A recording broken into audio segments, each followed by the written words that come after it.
ಎಲ್ರಿಗೂ ನಮಸ್ಕಾರ. ಆಯುರ್ವೇದ ಜೀವನ ತರಬೇತಿ ಮೊದಲ ಹೆಜ್ಜೆನ ಇವತ್ತು ಪ್ರಾರಂಭ ಮಾಡೋಣ. ಇದುವರೆಗೂ ಆಯುರ್ವೇದ ಜೀವನ ತರಬೇತಿಗೆ ಸುಮಾರಷ್ಟು ಜನ 2,500 ಜನ ಗ್ರೂಪಿಗೆ ಸೇರಿದ್ರಿ. ಎಲ್ರಿಗೂ ಧನ್ಯವಾದಗಳು.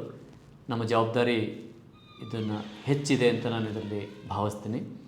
ಹಾಗಾಗಿ ಆಸ್ಪತ್ರೆ ರಹಿತ ಆರೋಗ್ಯಯುತ ಯಶಸ್ವಿ ಜೀವನಕ್ಕಾಗಿ ಆಯುರ್ವೇದ ಜೀವನ ತರಬೇತಿ. ಈ ತರಬೇತಿಲಿ ಮೊದಲು ನಾವು ಹೆಡ್ಡಿಂಗನ್ನು ನೋಡೋಣ. ಏನಿದು ಆಯು ವೇದ? 2 ಶಬ್ದ ಇದೆ ಇದರೊಳಗೆ.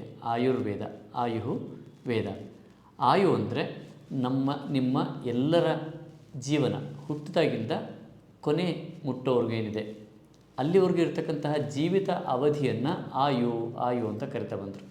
ಸೊ ಶರೀರೇಂದ್ರಿಯ ಸತ್ವಾತ್ಮ ಸಂಯೋಗ ಧಾರಿ ಜೀವಿತಂ ಅಂತ ಕರೆದಿರೋದಕ್ಕೆ. ಸೊ ಶರೀರ, ಇಂದ್ರಿಯ, ಸತ್ವ, ಆತ್ಮಗಳನ್ನು ಒಟ್ಟಾಗಿಟ್ಟಿರ್ತಕ್ಕಂತಹ ಅವಧಿ ಏನಿದೆಯಲ್ಲ ಇದನ್ನು ಆಯು ಅಂತ ಕರೆದರು.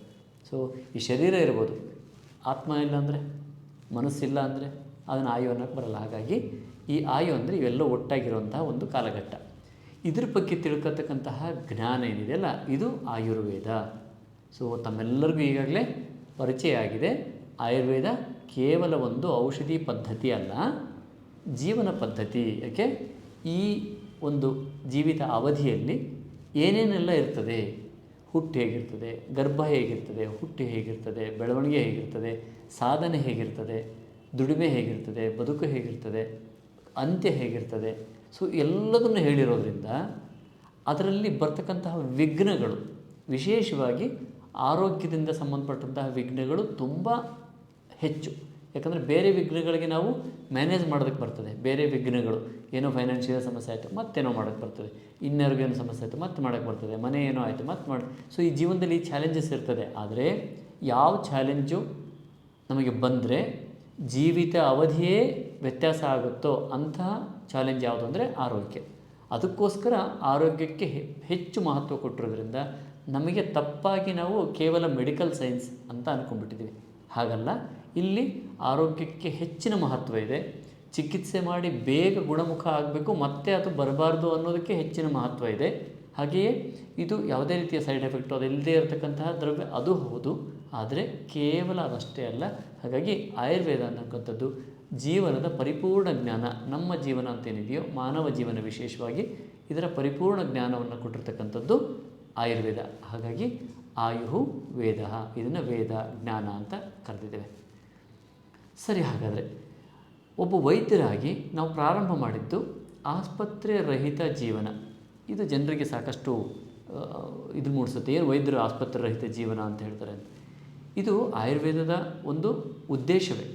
ಮೊಟ್ಟ ಮೊದಲು ಉದ್ದೇಶ ಅವರು ಗರ್ಭಧಾರಣೆಯಿಂದ ನಮ್ಮ ಈ ಶರೀರ ಹೋಗುವವರೆಗೂ ಹೇಳಿರ್ತಕ್ಕಂತಹ ಇದರಲ್ಲಿ ಈಗ ಹೇಳಿದ ಹಾಗೆ ನಾನು ದೊಡ್ಡ ಅಡೆತಡೆ ಅಂದರೆ ಅನಾರೋಗ್ಯದ ಅಡೆತಡೆ. ಅನಾರೋಗ್ಯ ಒಂದು ಬಂತು ಅಂದರೆ ಎಲ್ಲವೂ 0. ಅಂದರೆ ಬೆಳವಣಿಗೆ ಅನ್ನೋದೇ 0. ಆಯುಷ್ಯ ಆಗುತ್ತೆ. ನಮ್ಮದು 25 ವರ್ಷ 30 ವರ್ಷ 25 ವರ್ಷ 26 ವರ್ಷ ಆಗುತ್ತೆ. ಒಂದು ವರ್ಷ ನಾವು ಕಾಯಿಲೆ ಬಿದ್ವಿ ಅಂದರೆ ಒಂದು 50 ವರ್ಷ 51 ವರ್ಷಕ್ಕೆ ಮುಟ್ಟುತ್ತೆ, ಅದು ಬೇರೆ ವಿಷಯ. ಆದರೆ ಆ 50ರಿಂದ 51 ವರ್ಷದಲ್ಲಿ ವ್ಯಕ್ತಿ ಏನೇನೆಲ್ಲ ಗಳಿಸ್ಬೋದಿತ್ತೋ ಅದರ 1% ಗಳಿಸೋದಕ್ಕೆ ಸಾಧ್ಯ ಇಲ್ಲ ಅನಾರೋಗ್ಯದಿಂದ, ಹೌದಲ್ವಾ?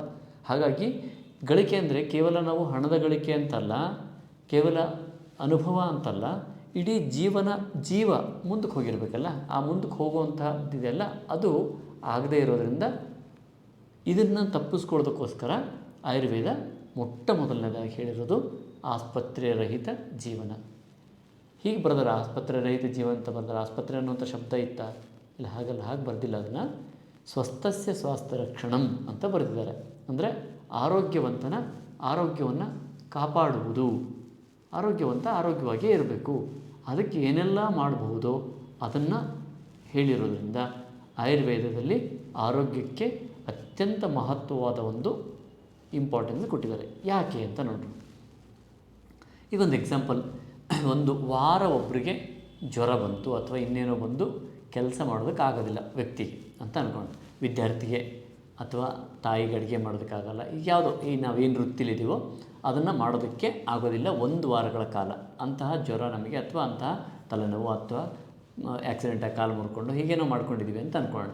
ಆ ಒಂದು ವಾರದ ಅವಧಿಯಲ್ಲಿ, ಈ ಒಂದು ವಾರದ ಅವಧಿ ನಮ್ಮ ದುಡಿಮೆ 0, ರೈಟ್? ಎಷ್ಟು ದುಡಿಮೆ ಇಲ್ಲ, ಯಾಕೆಂದರೆ ಒಂದು ವಾರ ಪೂರ್ತಿ ಬೆಡ್ ರಿಡನ್ ಆದ್ವಿ ಅಥವಾ ಹ್ಯಾಂಡಿಕ್ಯಾಪ್ ಆದ್ವಿ ಏನೋ ವಿಷಯಕ್ಕೆ. ಆ ಒಂದು ವಾರದಲ್ಲಿ ಖರ್ಚು ಹೆಚ್ಚಾಗುತ್ತೆ. ಅಡಿಷ್ನಲ್ ಖರ್ಚು ನೀವೊಂದು ಬಟ್ಟೆ ಕೊಂಡ್ಕೊಂಡಂಗಲ್ಲ, ಆರೋಗ್ಯ ವಿಷಯಕ್ಕೆ ಸಂಬಂಧಪಟ್ಟಂಗೆ ಒಂದು ಬಟ್ಟೆ ಕೊಂಡ್ಕೊಂಡಂಗಲ್ಲ, ಅದು ತುಂಬ ದೊಡ್ಡ ಮಟ್ಟದಲ್ಲಿ ಇರ್ತದೆ ಮತ್ತು ತುಂಬ ತೀವ್ರವಾಗಿರ್ತದೆ. ನನ್ನ ಹತ್ರ ಇಲ್ಲ, ಇವತ್ತು ಪೋಸ್ಟ್ಪೋನ್ ಮಾಡೋಣ ಅಂತಲೂ ಇರಲ್ಲ ಅಲ್ವಾ? ಸೊ ಬಟ್ಟೆ ತೊಗೊಳೋದು ಪೋಸ್ಟ್ಪೋನ್ ಮಾಡ್ಬೋದು, ಅಡುಗೆ ಸ್ವಲ್ಪ ರೇಷನ್ನ ಸ್ವಲ್ಪ ಊಟ ಮಾಡ್ಕೊಂಡು ಇನ್ನೇನೋ ಬೇರೆ ವಿಷಯಗಳು, ಊರಿಗೆ ಹೋಗೋದನ್ನು ಪೋಸ್ಟ್ಪೋನ್ ಮಾಡೋದು, ಇನ್ನೇನೋ ವಿಷಯಗಳನ್ನು ಪೋಸ್ಟ್ಪೋನ್ ಮಾಡ್ಬೋದು ನಮ್ಮ ಹತ್ರ ಇಲ್ಲದೇ ಇದ್ದರೆ. ಆರೋಗ್ಯ ವಿಷಯಕ್ಕೆ ಸಾಲ ತಂದಾದರೂ ಮಾಡಬೇಕು ನಮ್ಮಿಲ್ಲ ಅಂದರೆ, ಹೌದಲ್ವಾ?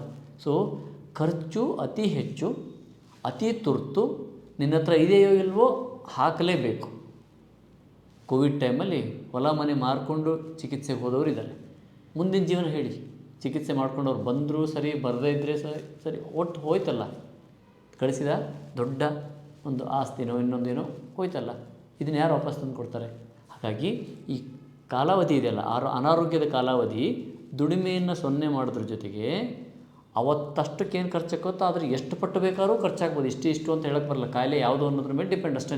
ಆ್ಯಕ್ಸಿಡೆಂಟ್ ಮಾಡಿ ಕಾಲು ಮುರ್ಕೊಂಡ್ರೆ ಲಕ್ಷಾನುಗಟ್ಟಲೆ ಆಗುತ್ತೆ, ಜ್ವರ ಬಂದರೆ ಅದು ಡೆಂಗ್ಯೂ ಆದರೆ ಇನ್ನೂ ಜಾಸ್ತಿ ಆಗ್ತದೆ, ಬೇರೆ ಜ್ವರ ಆದರೆ ಇನ್ನೊಂದಷ್ಟು ಖರ್ಚು. ಸೊ ಒಟ್ಟಾರೆ ಖರ್ಚು ಅನಿರೀಕ್ಷಿತ,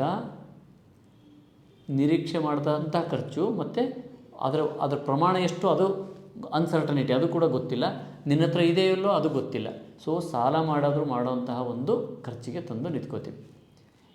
3ನೇದಾಗಿ ಅತೀ ದುಃಖವನ್ನು ಅನುಭವಿಸ್ತೀವಿ. ಯಾರು? ವ್ಯಕ್ತಿ ಕಾಲು ಮುರ್ಕೊಂಡ್ರು ಗೋಳೋ ಅಂತ ಅಳೋವಂಥದ್ದು, ಮತ್ತು ಅದನ್ನು ಅನುಭವಿಸ್ಲೇಬೇಕು, ಒದ್ದಾಡ್ಕೊಂಡು ಅಳಿಸೋವಂಥದ್ದು. ಆತನ ಸಲುವಾಗಿ ಇಡೀ ಫ್ಯಾಮಿಲಿ, ಆತ ನಂಬ್ಕೊಂಡಿರ್ತಕ್ಕಂಥ ಇಡೀ ಫ್ಯಾಮಿಲಿ ದುಃಖಕ್ಕೊಳಪಡ್ತದೆ ಮಾನಸಿಕವಾಗಿ. ಅದು ಮಾನಸಿಕವಾಗಿ ದುಃಖಕ್ಕೆ ಒಳಪಟ್ಟರೆ ಏನಾಗುತ್ತೆ ಅಂದರೆ, ಒಬ್ಬ ತಾಯಿಗೆ ಹುಷಾರಿಲ್ಲ ಅಂದರೆ ಇಡೀ ಅಡುಗೆ ಮನೆ ಬಂತು, ಬೇರೆ ಬೇರೆ ವ್ಯವಸ್ಥೆ ಮಾಡ್ಕೋಬೇಕು. ಅದ್ರ ಜೊತೆಗೆ ಯಾರು ಹತ್ತಿರ ಇರ್ತಾರೆ, ಮಕ್ಕಳು, ಗಂಡ, ಅಪ್ಪ, ಅಮ್ಮ, ಯಾರು ಹತ್ತಿರ ಇರ್ತಾರಲ್ಲ ಅವ್ರಿಗೆ ಆಗಾಗ್ತದೆ, ಅವ್ರ ಕೆಲಸಗಳು ಕೂಡ ಕುಂಠಿತ ಆಗ್ತವೆ. ನಾವು ಹೋಗೋಕ್ಕಾಗಲ್ಲ. ಮನೆಗೆ ಯಾರಿಗೂ ಹುಷಾರಿಲ್ಲ ಅಂದರೆ, ನಾನೊಂದು ಕೆಲಸಕ್ಕೆ ಹೋಗಬೇಕು ಅಂದರೆ ಸಮರ್ಪಕ ಹೋಗೋಕ್ಕಾಗಲ್ಲ, ನೋಡ್ಕೋಬೇಕಿರ್ತದೆ, ಮೆಡಿಸಿನ್ ಮಾಡಬೇಕಿರ್ತದೆ, ಇನ್ನೇನೋ ಮಾಡಬೇಕಿರ್ತದೆ. ನಾವು ಹಾಸ್ಪಿಟ್ಲಿಗೆ ಹೋಗಿ ಅಡ್ಮಿಟ್ ಆಗಿದ್ದರೆ ಅಲ್ಲಿರಬೇಕಾಗ್ತದೆ. ಸೊ ಅವ್ರದ್ದೊಬ್ಬರದೇ ದುಡಿಮೆ ಅಲ್ಲ, ಮನೆಯವ್ರ ದುಡಿಮೆನೂ ನಿಲ್ತು, ಮನೆಯವ್ರ ಟೈಮೂ ನಿಲ್ತು. ಖುಷಿಯಾಗೋ ಟೈಮ್ ಹೋಗಲಿ ಇಲ್ಲ, ದುಃಖವಾಗಿರೋಂಥ ಟೈಮ್. ನೀವೆಲ್ಲರೂ ಸೇರ್ಕೊಂಡು ಟ್ರಿಪ್ ಹೋದರೆ ಖುಷಿಯಾಗಿರ್ತಾರೆ, ಅಲ್ಲಿ ಖರ್ಚಾಗುತ್ತೆ, ಆದರೆ ಖುಷಿಯಾಗಿರ್ತದೆ. ಖುಷಿಯಾಗುವಂಥದ್ದು ಇಲ್ಲ. ಮತ್ತು 3ನೇದು ಭಯ, ಏನಾಗುತ್ತೋ ಕಾಯಿಲೆಗಳ ಮೇಲೆ ಡಿಪೆಂಡ್ ಅದು. ಈಗಿನ ಕಾಲಕ್ಕೆ ಜ್ವರ ಬಂದ್ರೂ ಭಯ. ಸೊ ಈ ಕಂಟಿನ್ಯೂಸ್ ಭಯ ಏನಾಗುತ್ತೆ ಡಾಕ್ಟ್ರು ಡಿಕ್ಲೇರ್ ಮಾಡ್ತಾರೆ, ನಾಳೆ ಇನ್ನೊಂದು ಹೇಳ್ತಾರೆ, ಮತ್ತೊಂದು ಸರಿ ಆಯಿತು ಅಂತ ಹೇಳ್ತಾರೆ, ಡಿಸ್ಚಾರ್ಜ್ ಅಂತಾರೆ, ಬೇಡ ಅಂತೇಳಿ. ಸೊ ವೆರಿ ಅನ್ಸರ್ಟನಿಟಿ, ಏನಾಗುತ್ತೆ. ಒಂದು ಕಡೆಯಿಂದ ಹಣ ಜೋಡಿಸ್ಬೇಕು, ಒಂದು ಕಡೆಯಿಂದ ಇವ್ರ ದುಡಿಮೆ ಇಲ್ಲ, ಒಂದು ಕಡೆಯಿಂದ ಅವ್ರ ದುಡಿಮೆ ಇಲ್ಲ, ಇನ್ನೊಂದು ಕಡೆಯಿಂದ ಅನ್ಸರ್ಟನಿಟಿ ಲೈಫ್ದು. ಈ ಪರಿಸ್ಥಿತಿ ಇದೆಲ್ಲ, ಜೀವ ಯಾವುದನ್ನಾದರೂ ಯಥಾರ್ಥವಾಗಿ ಅರ್ಥ ಮಾಡ್ಕೊಳಕ್ಕಾಗ್ತದೆ? ಇರೋ ಈಗ ನಾವು ದಾರಿಯಲ್ಲೆಲ್ಲ ಹೋಗ್ತಾ ಇರ್ತೀವಿ, ಇಲ್ಲೇನೋ ಉಪನ್ಯಾಸ ನಡೀತಿದೆ, ಇನ್ನೇನೋ ಪುಸ್ತಕ ಓದ್ತೀವಿ, ಯಾವುದನ್ನಾದರೂ ಯಥಾವತ್ತು ಅರ್ಥ ಮಾಡ್ಕೊಳಕ್ಕಾಗ್ತದೆ ಇಂಥ ಕಂಡೀಷನಲ್ಲಿ? ಇಲ್ಲ, ಖಂಡಿತ ಇಲ್ಲ. ನೀವೇನು ಓದಿದ್ರು ಮನಸ್ಸೆಲ್ಲ ಅಮ್ಮಗೆ ಹುಷಾರಿಲ್ಲ ಅಲ್ಲೇ ಇರ್ತದೆ.